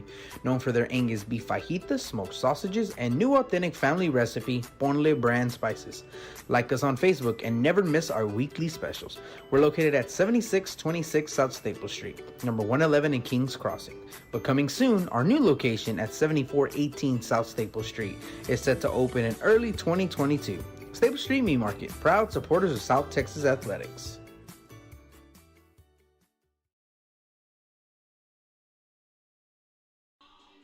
Welcome back to the Stable Street Meat Market broadcast booth. Jake Vasquez and Rudy Trevino with the call for you here. This is game 2 of this best of 3 series between the Bulldogs and the Badgers. And like Rudy said before we went to commercial, lots of action through the first 2 innings. It is a 4-1 Badger lead, but still plenty of baseball left to be played here at Cabinets Field. For the Bulldogs, they'll send up 3, 4, 5 in the order: Flores, Herrera, and Vasquez. And back out on the mound is... It is Hernandez. It is Hernandez, okay. Well, no, that looks like a 12 on the jersey. Do we have a new pitcher, maybe? Do we bring the big boy glasses, Jake? I did not. We're going to have to see when the young man turns around, but it does look like, yeah, a 22 maybe. Here's the first pitch to Flores that misses high for ball 1. Yeah. 1-0 the count. It looks like, I can't be, Rendon back out on the mound. 1 ball, no strikes. Here's the 1-0 pitch. 20. That is going to be called a ball. 2-0. It is Rendon back out on the mound. 22, Rendon. Here's a 2-0 pitch. That is going to be rocketed, but foul. So Rendon back out on the mound. It is Rendon, and so I'm guessing over at short is Trevino. Well, or Hernandez rather. 2-1 offering. That's going to be roped back up the middle for a base hit. So a leadoff single to start the top of the 3rd. And here we go again. Bottom of the 1st, the Badgers putting 1 run. Then the Bulldogs answering with 1 run of themselves in the top of the 2nd. Then the Badgers putting up a 3 spot. And now the Bulldogs trying to answer back. And they got the thing started off right with a leadoff single from Flores and the next batter. It's going to be the pitcher, Nate Herrera. So Rudy, you can re-enter the game. He never actually exited the game. Went to play short. Pickoff move to first base, not in time. Crozier holding the runner over there at first. So he will come in and to throw again. Rendon back out on the mound. So I guess they just wanted to relieve him. Hernandez get a big out. And now Rendon back into the ball game on the mound. He never left the ball game, like you said, as that pitch missed inside for ball 1-0. So he comes back into onto the mound. I've never seen it before. 1-0 pitch. Take it back. Yes, I have. There's a strike. I think I have seen it before, but I've probably seen it one time ever, and it was a starting pitcher. Maybe I think he got out of they pulled him after the 1st inning, and then he came back into the ball game later in the 6th or 7th inning. So I know you can do it in high school. Definitely can't do it in college or in the pros, but it is a high school rule that you can do that. Saw Cliff Pennington do it for the Carroll Tigers way back in the day. And that pitch misses up and in for ball 2. Saw him come in and he had a big lead. I believe it was against Moody. Had a big lead. The Trojans started to make a comeback. And Cliff also never came out of the ball game. Went to play short. And late in the ball game, they brought him back in to close it out. 2-1 is popped up right back to the pitcher, Rendon. And Rendon's going to make the grab for out number 1. So 1 down here in the top of the 3rd inning. And Jake, that game top of the 2nd inning, London scoring 3 runs in the bottom of the 1st inning. So 3-1 game over there in San Diego. So the London Pirates with a 3-1 lead over Hebronville. That game is in game 3. So winner moves on. Wow. To face. I forgot who it was. Was it Yoakum? No, Yoakum will face the winner of this series. First pitch to the batter of Vasquez, and he's gonna follow straight back and right on or over our heads. So Mason Vasquez, the first baseman, and Vasquez walked his first time up, came around to score the only run of the ball game so far for the Bulldogs. And it's Marion, Jake. Marion is awaiting the winner. Pitch is going to be popped up in the infield. That is a big league pop-up. And the runner from first base was taken out to second base. He never went back to the bag at first. So they're going to double him up for out number 3. And I don't know, I'm not too sure if he thought it was 2 outs in the inning, but there was only 1. So a double play to end the top of the 3rd inning. So for the Banquete Bulldogs, no runs on, I believe there was 1 hit, no errors, and no one left on base. We go to the bottom of the 3rd, 4-1 Bishop Badgers. You're listening to Blast Vision Live here at Cabinets Field. Rick Sines with Z-Bart of Corpus Christi is a proud supporter of South Texas athletics. Stop by their location at 4535 Everhart for auto alarms, window tint, diamond gloss, auto detailing, rhino linings, and more. Call 361-985-9274 for more information or to make an appointment. Z-Bart, it's us or rust.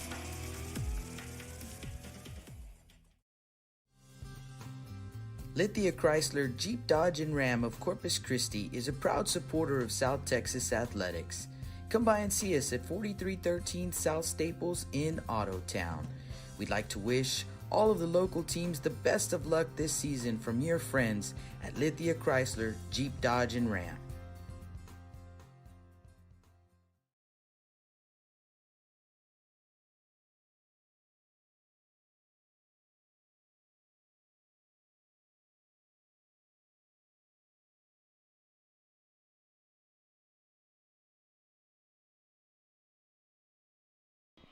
And welcome back to the Stable Street Meat Market broadcast booth as we are in the bottom half of the 3rd inning. 4-1 Bishop Badger lead, and due up for the Badgers, it's 5, 6, and 7. Hasso, Buchanan, and Rendon.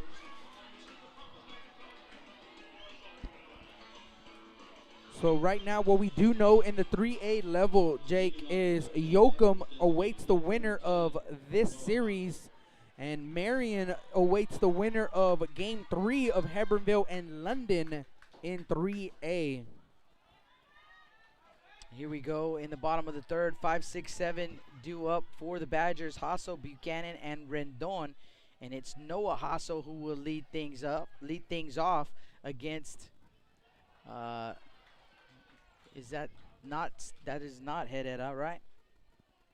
Keep changing pitchers people, on and me. then what makes it worse is the numbers are really hard to see on both of these teams' jerseys. 1-0 pitch in there for a strike. Maybe we like could get our camera girl to tell us who that looks like, a 5 or a 6. 1-1 to count. Let's see. 1-1 pitch right back up the middle, and it is still a 0. So that is still Herrera.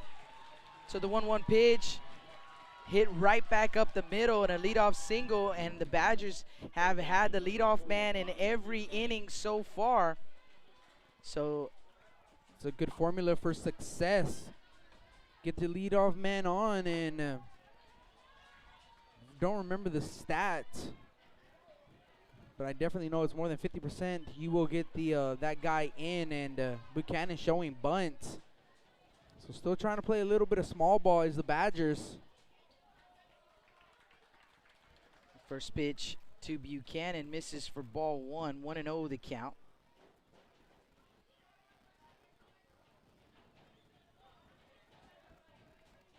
Brian Buchanan drew a walk his first time up, came around to score, and he looks at strike 1 on the outside corner.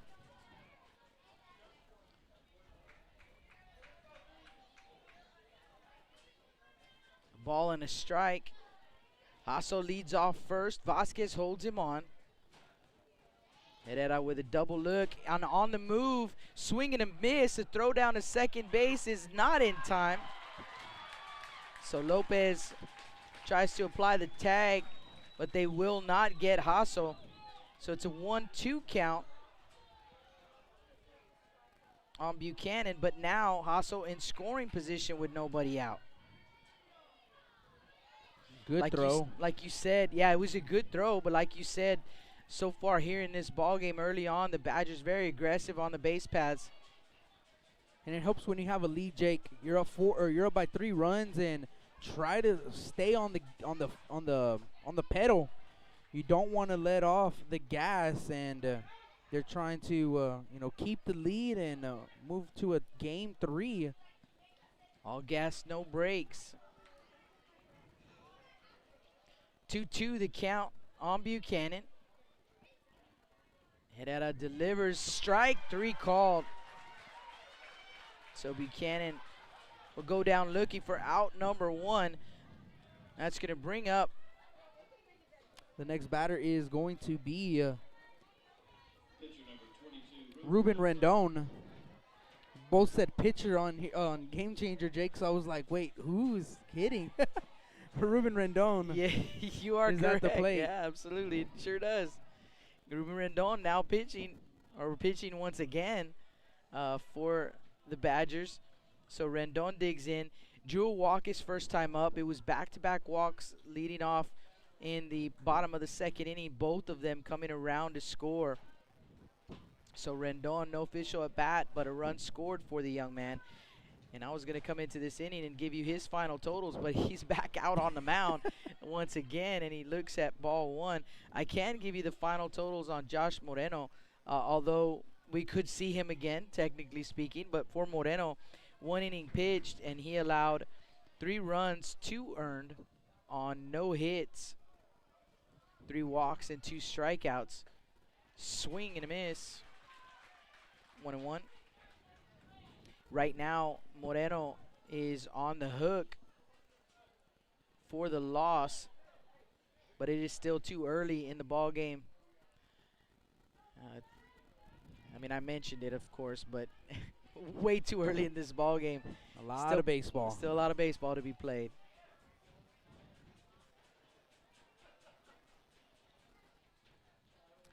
So 1-1 count. Here comes the pitch, swung on and missed. 1-2.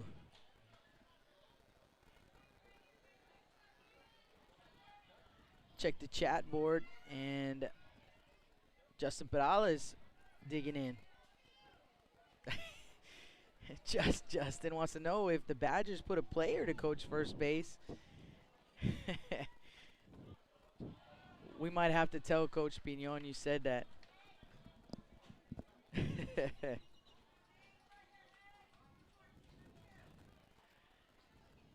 Coach J.D. Pignon over there coaching first base for the Badgers. 2-2 pitch, here it comes, and that one is going to be driven out to center field for a base hit. Cantu fields it. They're waving Hasso. Here comes the throw, and there is no throw. It's cut off. And also great base running from Rendon, as not too sure, second baseman was covering the bag at first.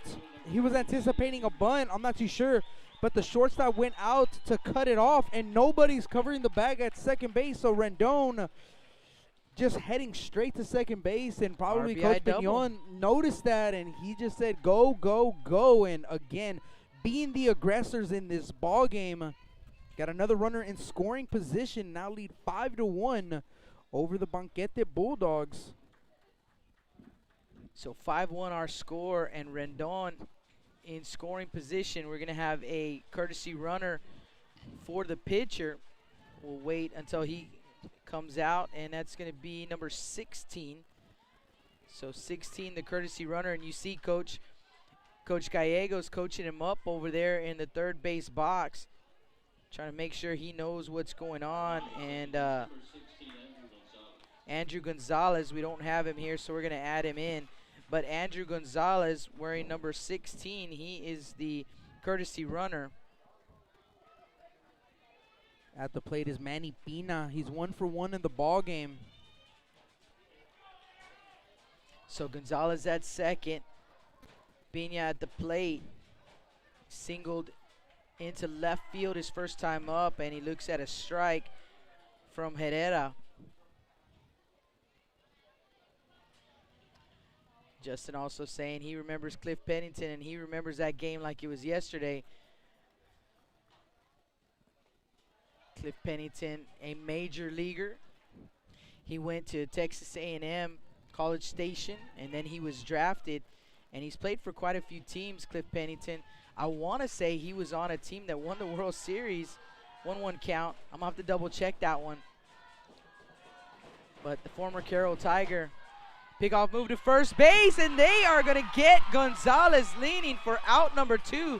That's twice in this ball game that we have had a runner picked off at second base, once by the Badgers and once by the Bulldogs.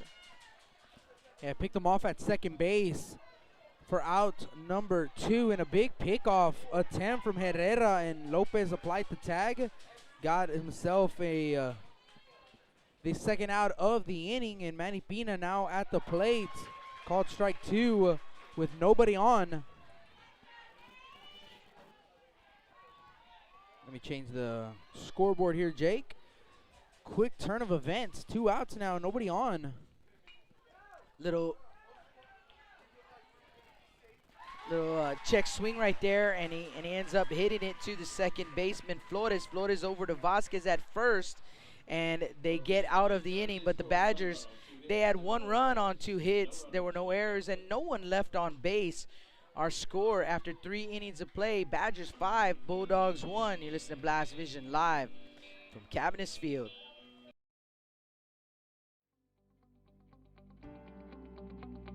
.361hsblast.com, your newest source for Coastal Bend 5A baseball and football news. Matt Rogers, Jake Vasquez, George Vondercheck, Stu Duncan, and Pete Garcia, positively spotlighting student athletes, coaches, programs, and schools through insightful features, video, game stories, stats, fan polls, schedules, rosters, and so much more. You can find us on Facebook, Twitter, and Instagram. 361hsblast.com. Come check us out. Johnny Luna with AutoNation Chevrolet, Cadillac, GMC, and Buick, inviting everyone into the dealership to take a look at the inventory, including brand new 2021 models. But wait, there's more. AutoNation also has the biggest selection of pre-owned cars in town. Free window tint with purchase of any vehicle when you mention you heard this ad on Blast Vision Live. Come and get sold and rolled.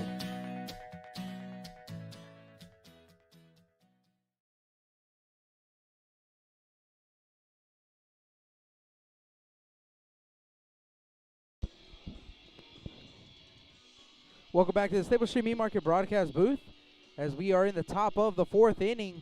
Right now, our score, it is a 5-1 Bishop Badger lead. And due up, it's going to be Mark Lopez. So Mark Lopez will come to the plate here for the Banquete Bulldogs.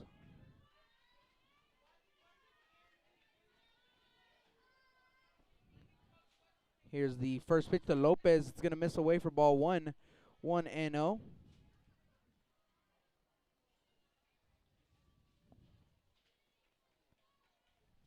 Here's the 1-0 pitch. Swing and a miss.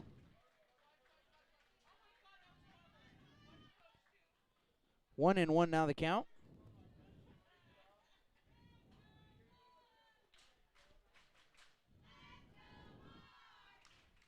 Call time at the plate. So Lopez, 1 for 1 in the ball game. Had a base hit his first time up. Here is the 1-1 offering. That fastball is just a bit high. Ball 2-2-1. Lopez was the game 1 starter for the Banquete Bulldogs, and he got the win. Here's the 2-1 pitch that misses away. Ball 3-1. So 3 balls, 1 strike, no outs.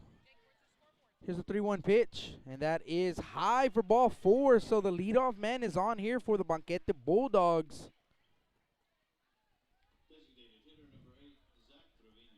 It's going to bring up Zach Trevino for the Bulldogs. We're going to have time on the field as the infield's going to get together on the mound. While we have a little quick break in the action, the London Pirates adding another run, so they now lead 4-1 in the bottom of the 2nd inning. So what we do know, Jake, here in the playoffs, in the 3A level, Yoakum and Marion are awaiting the winners of District 30 3A.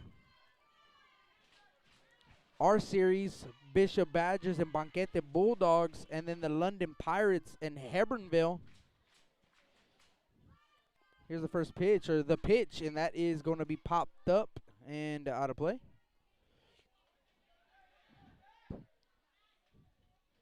Was first pitch to Zach Trevino. He fouls it off. 0-1 the count.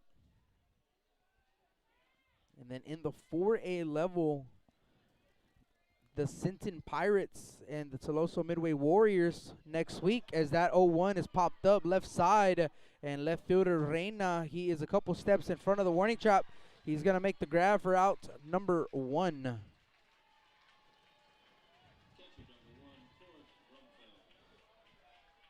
Forrest Rumfield will be the next batter. And then also in 4A, the Calallen Wildcats moving on to the regional semifinals after a 6-1 against Hondo win. They await the winner of Navarro and Canyon, I believe it was Canyon Lake. In Canyon Lake, as that first pitch is a check swing. He goes around, strike 1.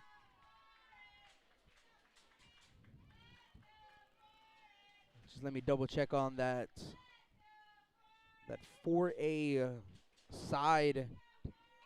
So 0-1 is chopped third base side, and it is fouled. It is a foul ball. Throw over to second base. Wasn't time, but it was foul. So yes, it's Canyon Lake. Canyon Lake won 3-0 against Navarro. And then in game 2, Navarro getting a 5-2 win over Canyon Lake. And that game getting started at 4:30 in San Antonio. So about 30 minutes. We'll see if we can get an update for that. And that's who the Calallen Wildcats will be playing next week. Here's the 0-2 pitch. That's fouled off and going to get out of play. And in the 5A level, we already know it's all set in stone. Gregory Portland Wildcats taking on Leander Rouse. And then the Veterans Memorial Eagles taking on Dripping Springs next week in the regional semifinals. 0-2 pitch, chopped to the third baseman, right over the head of the third baseman. And with the turf, you get those high bounces. So a 1-out single, runners at first and second with 1 out.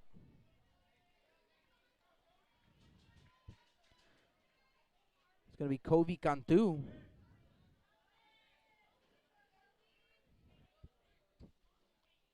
Time on the field. And we might have a courtesy runner, or maybe it is a courtesy runner for the catcher.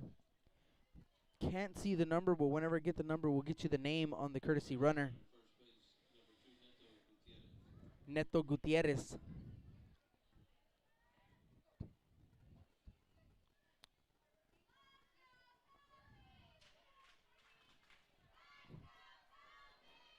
So Covey at the plate. He is 0 for 1 in the ball game. Here's the pitch, and that is popped up right to the shortstop, Hernandez, as he moves to his right, and he can't make the play. Actually, it's going to be called an infield fly rule for out number 2.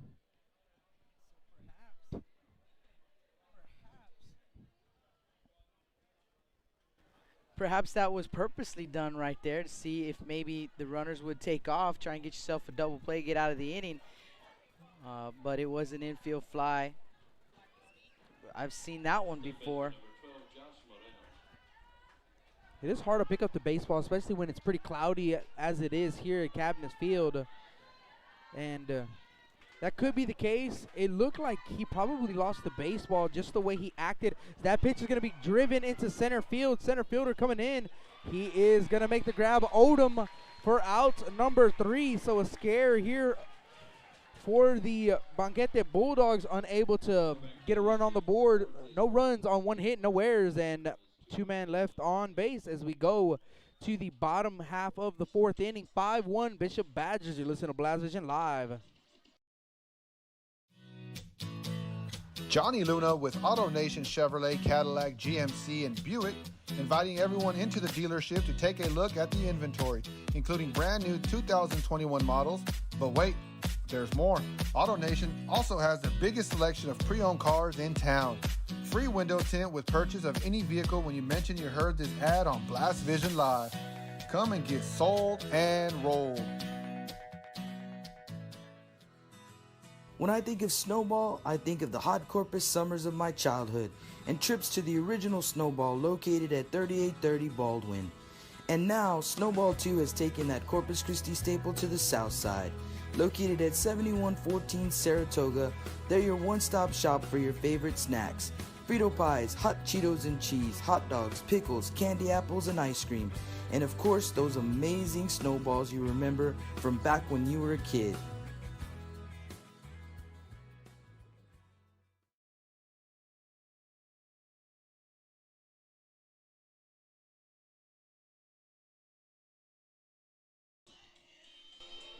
Welcome back to Staples Street Meat Market broadcast. Boo Jake Vasquez and Rudy Trevino.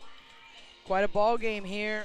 Some 3A action for you. Region 4 quarterfinal. This is game 2 of this best of 3 series.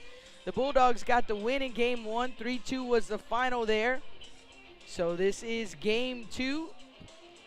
Played that first game over in Hebbronville, and the series shifted over to Cabinets Field. We were going to make our way out to Hebbronville today if we had to get this ball game, but as it turns out, these two ball clubs came to us, and so we didn't have to make a road trip. And quite a ball game it has been so far. Bottom of the 4th inning, 5-1 Badger lead. They'll send up 9-1 and 2 in the order, and Aiden Steele will lead things off, and he fouls one back, so an 0-1 count. Herrera back out on the mound for the Bulldogs. And Aiden, he's 0 for 1. Popped up in foul territory, first base side, his first time up. And that one's going to get him on the back. So hit by a pitch. And again, Rudy, 4 innings of baseball, and 4 times the Bishop Badgers have had the leadoff man on. And let me look. I want to say that the leadoff man has scored every single time, and they have. So, good sign for the Bishop Badgers if they stay with that little trend right there. Probably not exactly how Aiden Steele wanted to get on, but he does. And it flips the order to Marcos Hernandez, and timeout called by Hernandez. Kind of late right there, but granted by the home plate umpire. You see Herrera goes ahead and throws the pitch anyway, but no pitch. Vasquez holding the runner at first base. Hernandez getting the signs from Coach Gallegos in the third base box.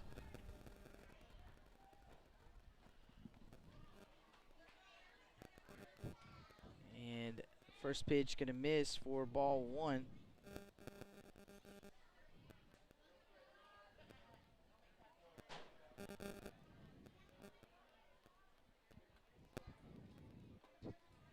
There's a strike.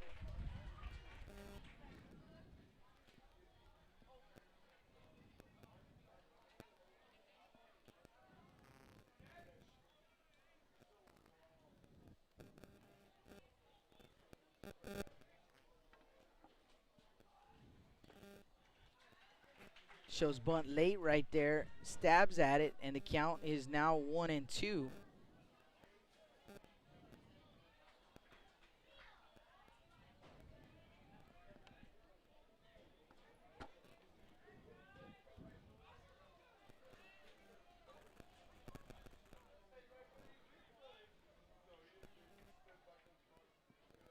Runner on the move, swing and a miss at the plate, no throw down to second base.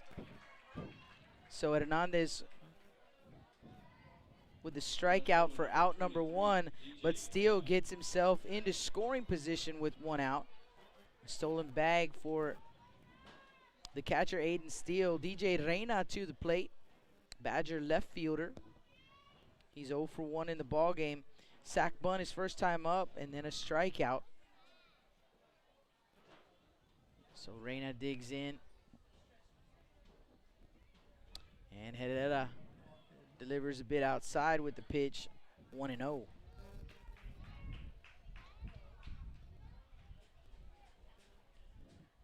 Don't forget, guys, you can hit us up on the chat. Love to give you a shout out. Hit us up on the chat. Let us know where you're watching from. 1-0 pitch, swung on and missed. 1-1 to count.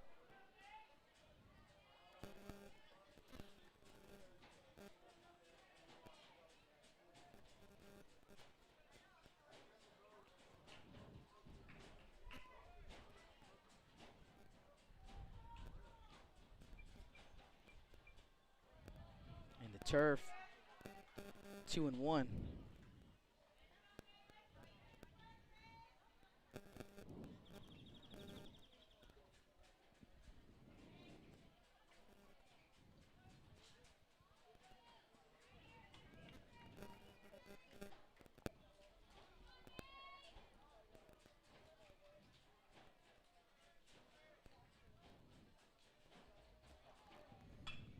That pitch is going to be driven out to center field. Cantu coming over. He'll make the grab. Still going to stay put. Throw comes in quickly. So 2 outs here in the inning. He's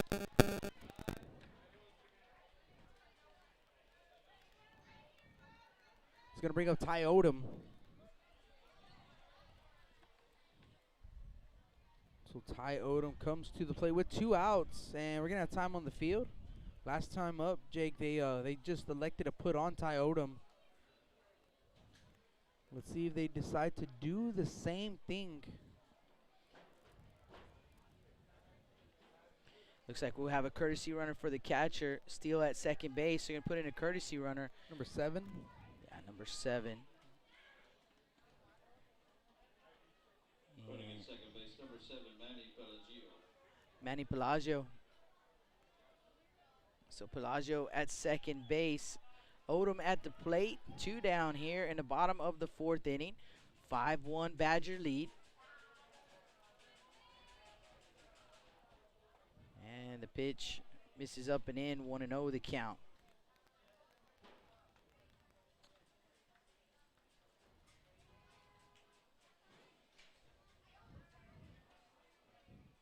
Like Rudy said, he's 0 for 1. He popped up in the infield first time up, was intentionally walked in his last at bat, and that 1-0 pitch misses low and away. 2-0.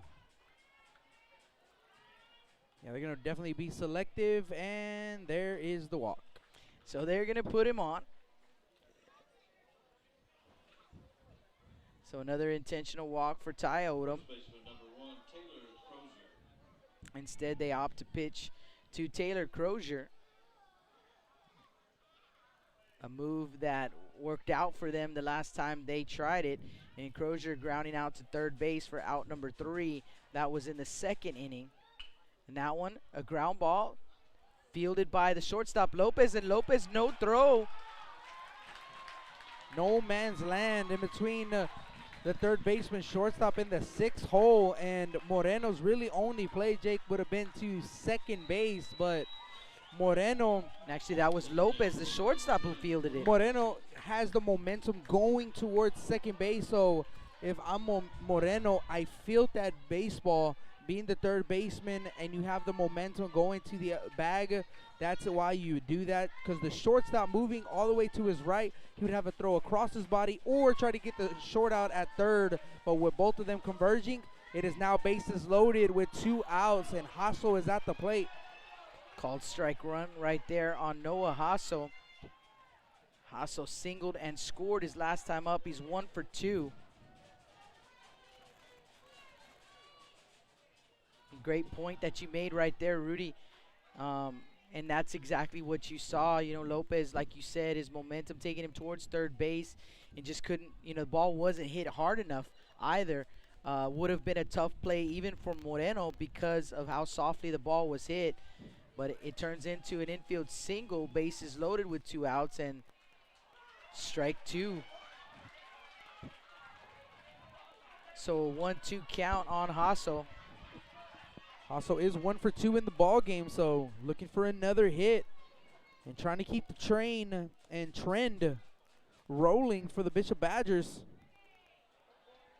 Herrera missing outside with that 1-2 pitch, so 2-2 the count. 2 balls, 2 strikes, 2 outs here in the bottom of the 4th. Crozier at first, Odom at second, Pelaggio at third. Herrera comes set. 2-2 pitch, just missing outside. Full count. Now you start the merry-go-round. The runners will be on the move with the pitch.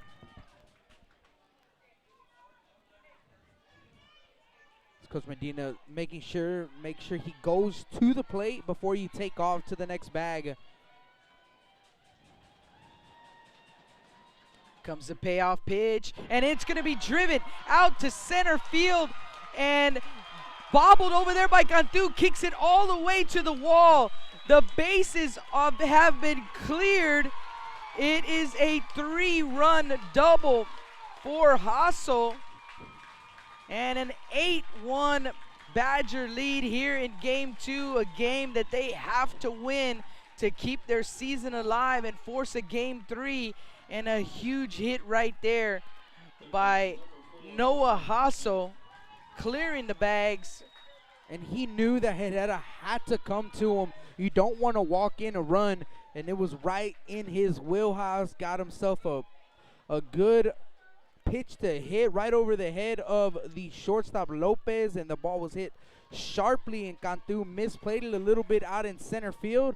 Bases clearing double, and it is now an 8-1 Bishop Badger lead here in the bottom of the 4th inning, and we're going to have a new pitcher on the mound for the Banquete Bulldogs. So we're going to go to a quick commercial break. When we come back, we'll get you the pitching change. You're listening to Blast Vision live here at Cabinets Field.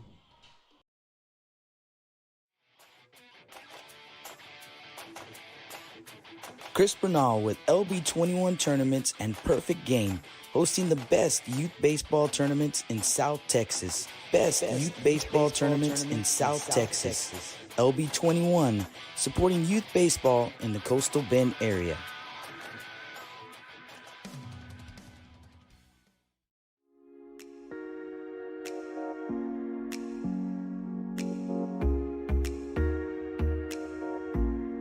J Styles and Cuts on Castores for all your hair needs. Call them at 361-854-7246 to make an appointment today. J Styles and Cuts, proud supporters of South Texas baseball.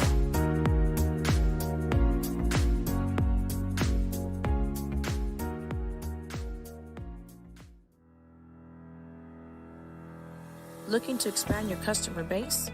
Hit a home run and advertise right here on Blast Vision. For more information, contact Jake Vasquez at 361-434-0705. That's 361-434-0705. Join us and show your support for South Texas athletics.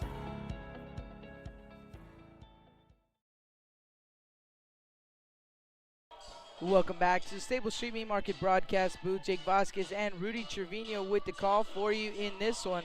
And an 8-1 Badger lead here in the top of the 4th. And they will chase Herrera. So a new pitcher, and it is going to be number 7, Nathaniel Martinez. So Martinez will take over, the 3rd pitcher of the ball game for the Bulldogs. Hey, Jake, a quick little announcement here. It looks like it's going to be Santa Gertrudis versus the Bishop Badgers in softball. Winner will be going to the state tournament. So, series if they elect to go a series, but that is pretty awesome to see. Same district and having an opportunity to make it to the state tournament. Santa Gertrudis, they have been softball giants for quite some time, but the Bishop Badgers, the Lady Badgers, having a great season this year, and that's super awesome to hear. And they're going to be playing each other for a chance to go to state. How awesome is that? We know the boys can swing it, but the girls of South Texas, they can swing it as well. So here we go. Martinez, the new pitcher. And Brian Buchanan to the plate. Hasso at second base. Some good 2-out hitting in this inning, and another 3-spot still threatening with Hasso in scoring position. And the first pitch from Martinez misses up for ball 1.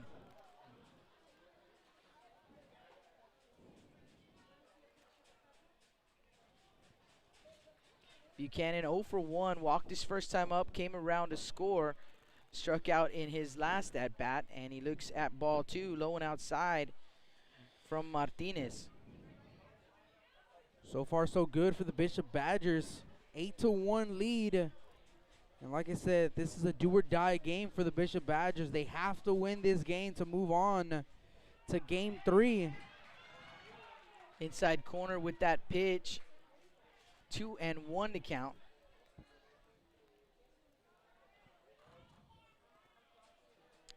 Martinez, the left-hander, and that one is going to be delivered into center field and down for a hit.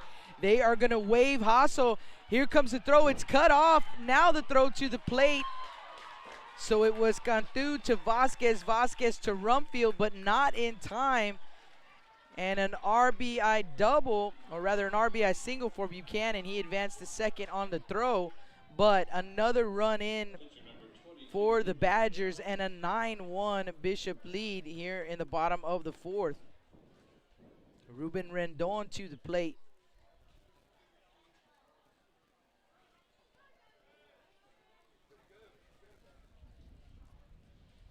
Again, you said not doing it too much, Jake. Just try to put the ball in play. And but you said it early on, Rudy.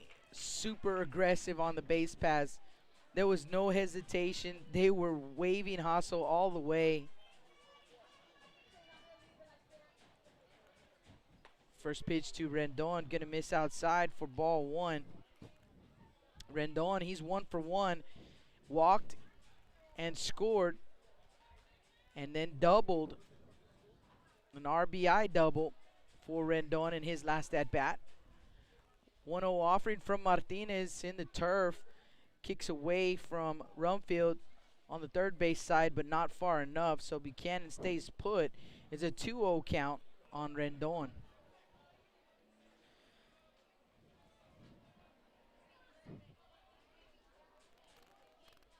Lots of green here at the ballpark.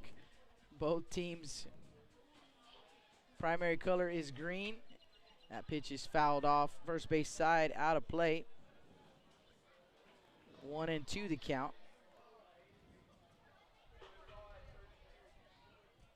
For the Banquete Bulldogs, green and white. And for the Bishop Badgers, green and gold.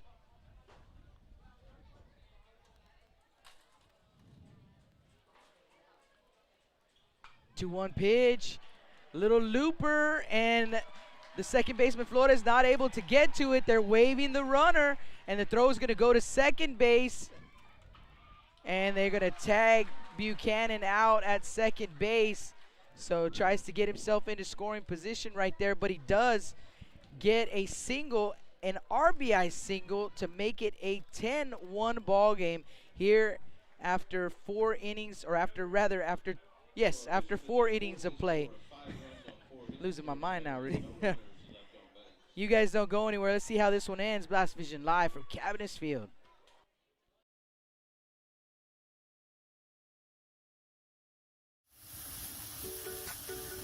With the sun staying out later and the weather getting warmer, get out and grill. Stable Street Meat Market has the best selection of quality meats for your next barbecue. Known for their Angus beef fajitas, smoked sausages, and new authentic family recipe Ponle brand spices. Like us on Facebook and never miss our weekly specials. We're located at 7626 South Staple Street, number 111 in Kings Crossing. But coming soon, our new location at 7418 South Staple Street is set to open in early 2022. Stable Street Meat Market, proud supporters of South Texas Athletics.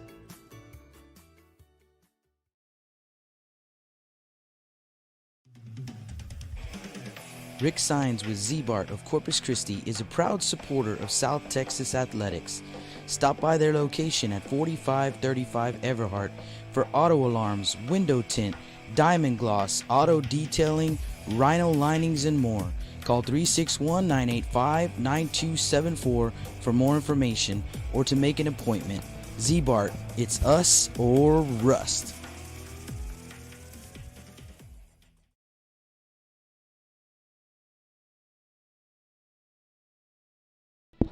And welcome back to the Stable Street Meat Market broadcast booth as we are in the top of the 5th inning, and it is a 10-1 Bishop Badger lead. So the Banquete Bulldogs want to claw their way into this ball game. They're going to need some base runners, and they're going to have to start right here with 2, 3, and 4, Swedish Flores. And pitcher spot unknown. We will figure out who will come to the plate at the time, but it is Swedish at the plate. Swedish is 1 for 2 in the ball game. So 10-1 Bishop Badger scoring in all 4 innings. And like you said, Jake, they have got their leadoff man on every single time they have come to the plate, as the first pitch is going to miss away for ball 1. More importantly, he has come around to score. 1-0 pitch. And Swedish is going to hit one right into right field, right in front of right fielder Pina. And that is a leadoff single. Second hit of the ball game for Swedish. So Swedish at first base, and that's going to bring up Aaron Flores, Bulldog left fielder. Flores, he is 1 for 2 in the ball game. Popped up in the infield in his first at bat, but singled in the third. So 1 for 2. Jake out in San Diego. At the end of 3 innings of play, it's a 4-1 London Pirate lead over Hebbronville, as the first pitch is going to be fouled straight back. And want to tell the London Pirate faithful and the Hebbronville faithful that, you know, we did not forget about you guys. I promise you that. You know, with we had to kind of wait and find out what was going on with that series with Betts and Ray. Had some commitments there that we had already made, as that pitch misses for ball 1, 1-1 count. And so just too late in the evening to try and get out there for that ball game. But I promise you guys, we have not forgotten about you. 1-1's fouled off. We saw a lot of London baseball early in the season. You know, Hebbronville, they're a little bit further away, and so they did not join in those tournaments that were held here locally. But the London Pirates did, and they played some tough competition. And like I said in the pregame show, swing and a miss on that 1-2 pitch. So Flores goes down swinging. And let's see who is batting. And it looks like it's going to be, I believe it's 0, number 0. Okay, so Herrera will stay in. And he will become the designated hitter, I am guessing. Hitting for the pitcher. Well, actually, I'm not sure. He may have stayed in the ball game. We're going to have to double check that one. He had to have stayed in the ball game. First pitch is low for ball 1. And probably playing second base. Here's the 1-0, and that's inside ball 2. What I was saying was we saw, as I mentioned in the pregame, we saw flashes of what London could be early in the season against some super tough competition, some 5A schools. 2-0 pitch, that's going to be hit into left field for a base hit. So a 1-out single, couple runners on here for the Banquete Bulldogs. Like I said, Jake, they need base runners, and got a couple hits in the inning. It's going to bring up Mason Vasquez. And Vasquez, is 0 for 1, walked and scored the only Bulldog run so far. That was in the second inning, and he grounded into an inning-ending double play in the third. So Vasquez 0 for 1. Big Bulldog first baseman.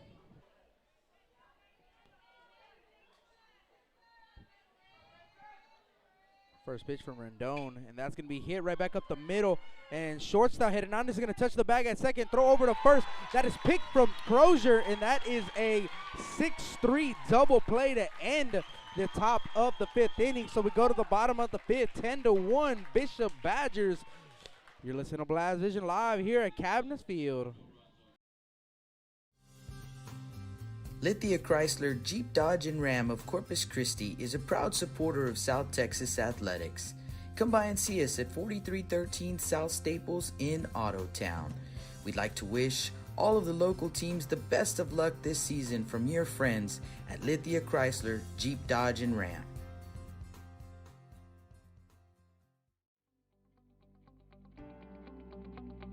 .361hsblast.com, your newest source for Coastal Bend 5A baseball and football news.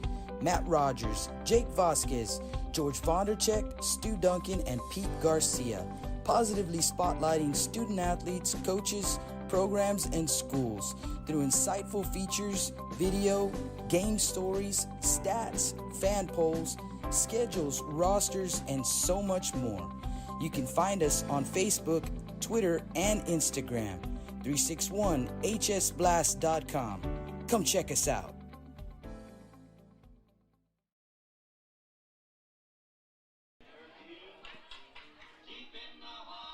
Welcome back to the Stable Street Meat Market broadcast booth. Jake Vasquez and Rudy Trevino for you with the call here in this one, doing a 5th inning stretch. They just started doing this in the playoffs, Rudy. Hadn't seen them do a 5th inning stretch so far up until the playoffs, but it's kind of cool. It is cool. It's kind of what you, if you go to a Rangers or an Astros game, you're going to hear the exact same songs. A lot of college games you'll hear them too, so it's pretty cool little, they only go 7 here, so they do it in the 5th inning. Normally you see it in the 7th inning, little 7th inning stretch, and here Cabinets, 5th inning stretch, and playing Take Me Out to the Ball Game and deep in the heart of Texas, and it's pretty cool stuff. Playoff baseball brings out the best in all of us. Oh, absolutely. And I told, we were talking about it as well, Justin and I, and we said, even us, we got to bring it. We got to bring our A game when it comes to playoff baseball. Pena, first pitch swinging, ground ball to the second baseman, Herrera over to first in time. 4-3 on the putout. 1 pitch, 1 out here in the bottom of the 5th. So ends the trend, Jake, of getting the leadoff man on for the Bishop Badgers. And it was actually a close play. Second baseman Herrera just lobbing it over to the first baseman Vasquez. And Pina was hustling down the line, almost beat out the throw. But it is out number 1 with the next batter, Aiden, still at the plate. Aiden's 0 for 1 in the ball game. And still takes a pitch for ball 1.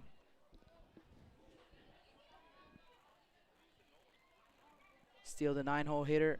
He was hit by pitches last time up, came around to score. That was in the leadoff spot of that inning in the 4th.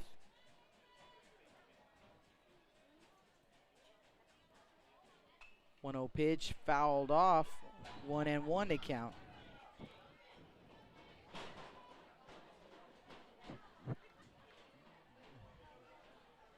Mad dash over there for a foul ball.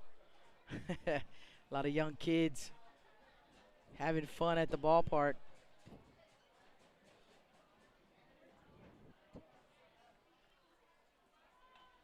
Pitch misses way outside for ball 2, 2-1. Interesting stuff from Magic 81 on the chat.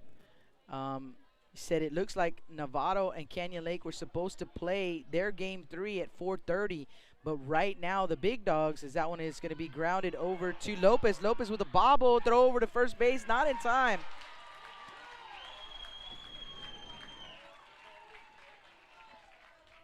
Yeah, Didn't field it cleanly, but he stayed poised, picked it up, and a strong throw over to first, but still just beats out the throw, and it is going to be an error on the shortstop, Lopez.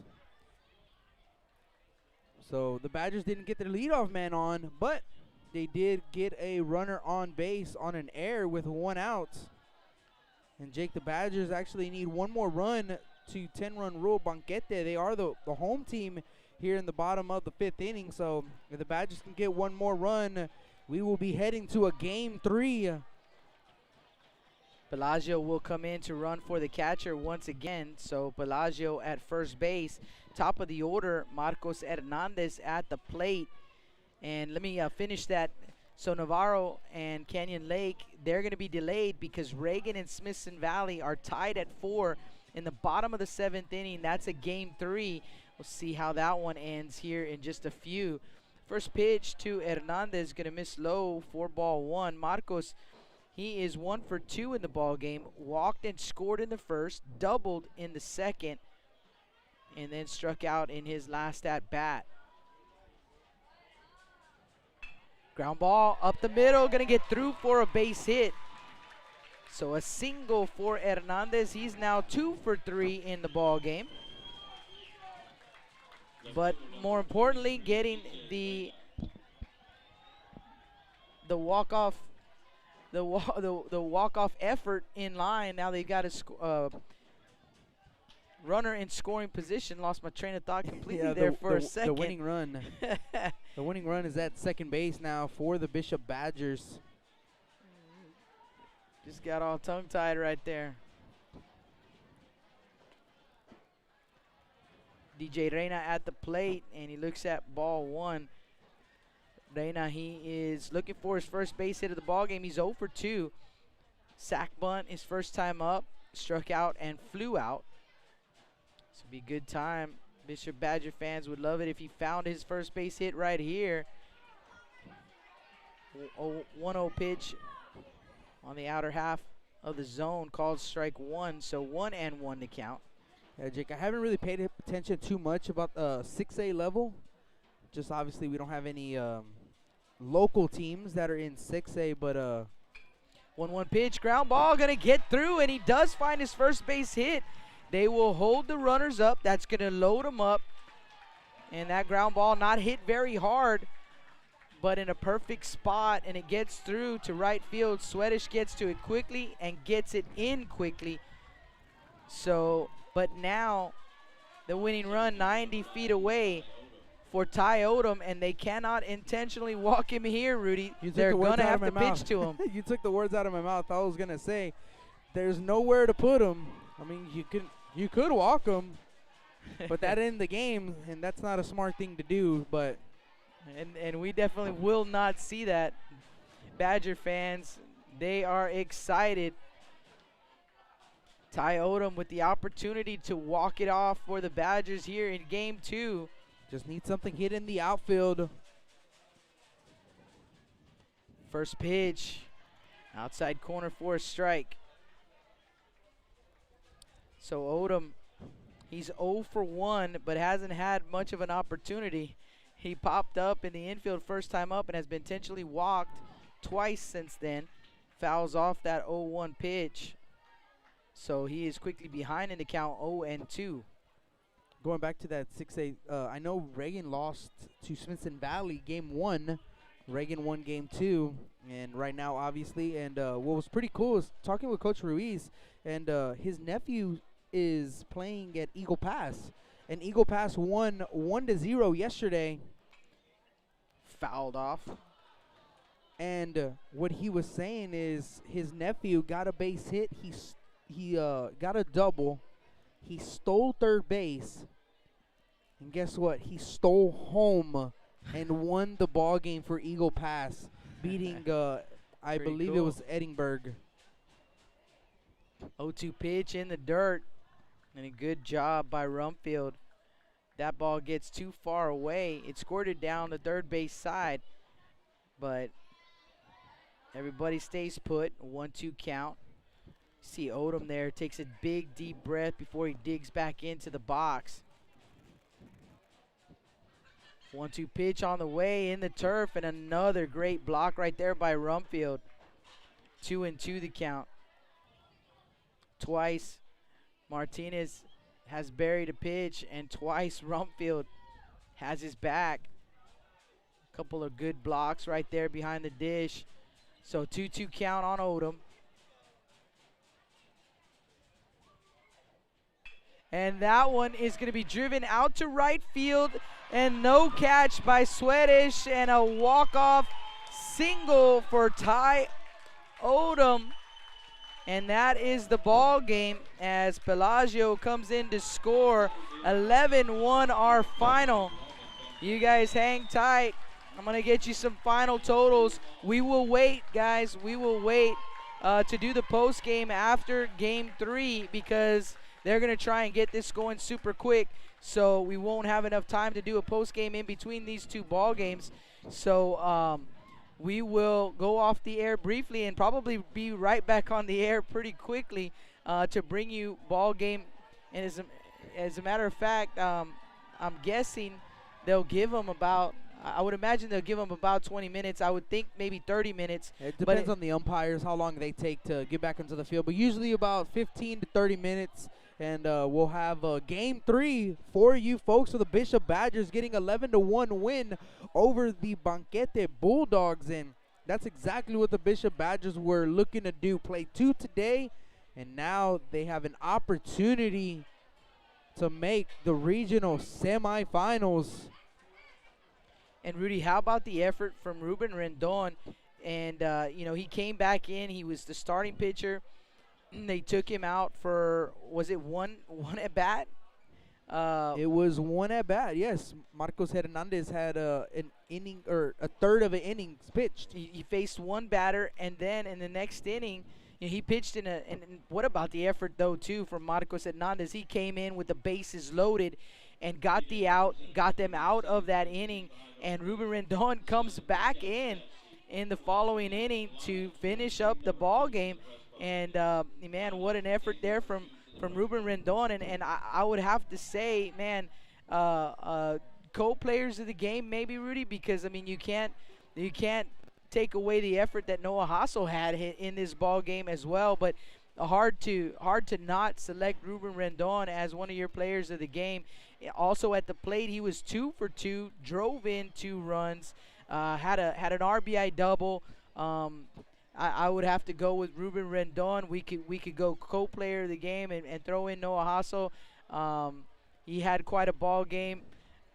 Marcos Hernandez was 2 for 3 with a couple of runs driven in, and that big out that he came in relief. You know, just several Bishop Badgers that could have been our player of the game in this one. So great team baseball in this ball game, and Bishop played really well. And I'm pretty sure they're about to flip to figure out who's going to be the home team and the visiting team for game 3.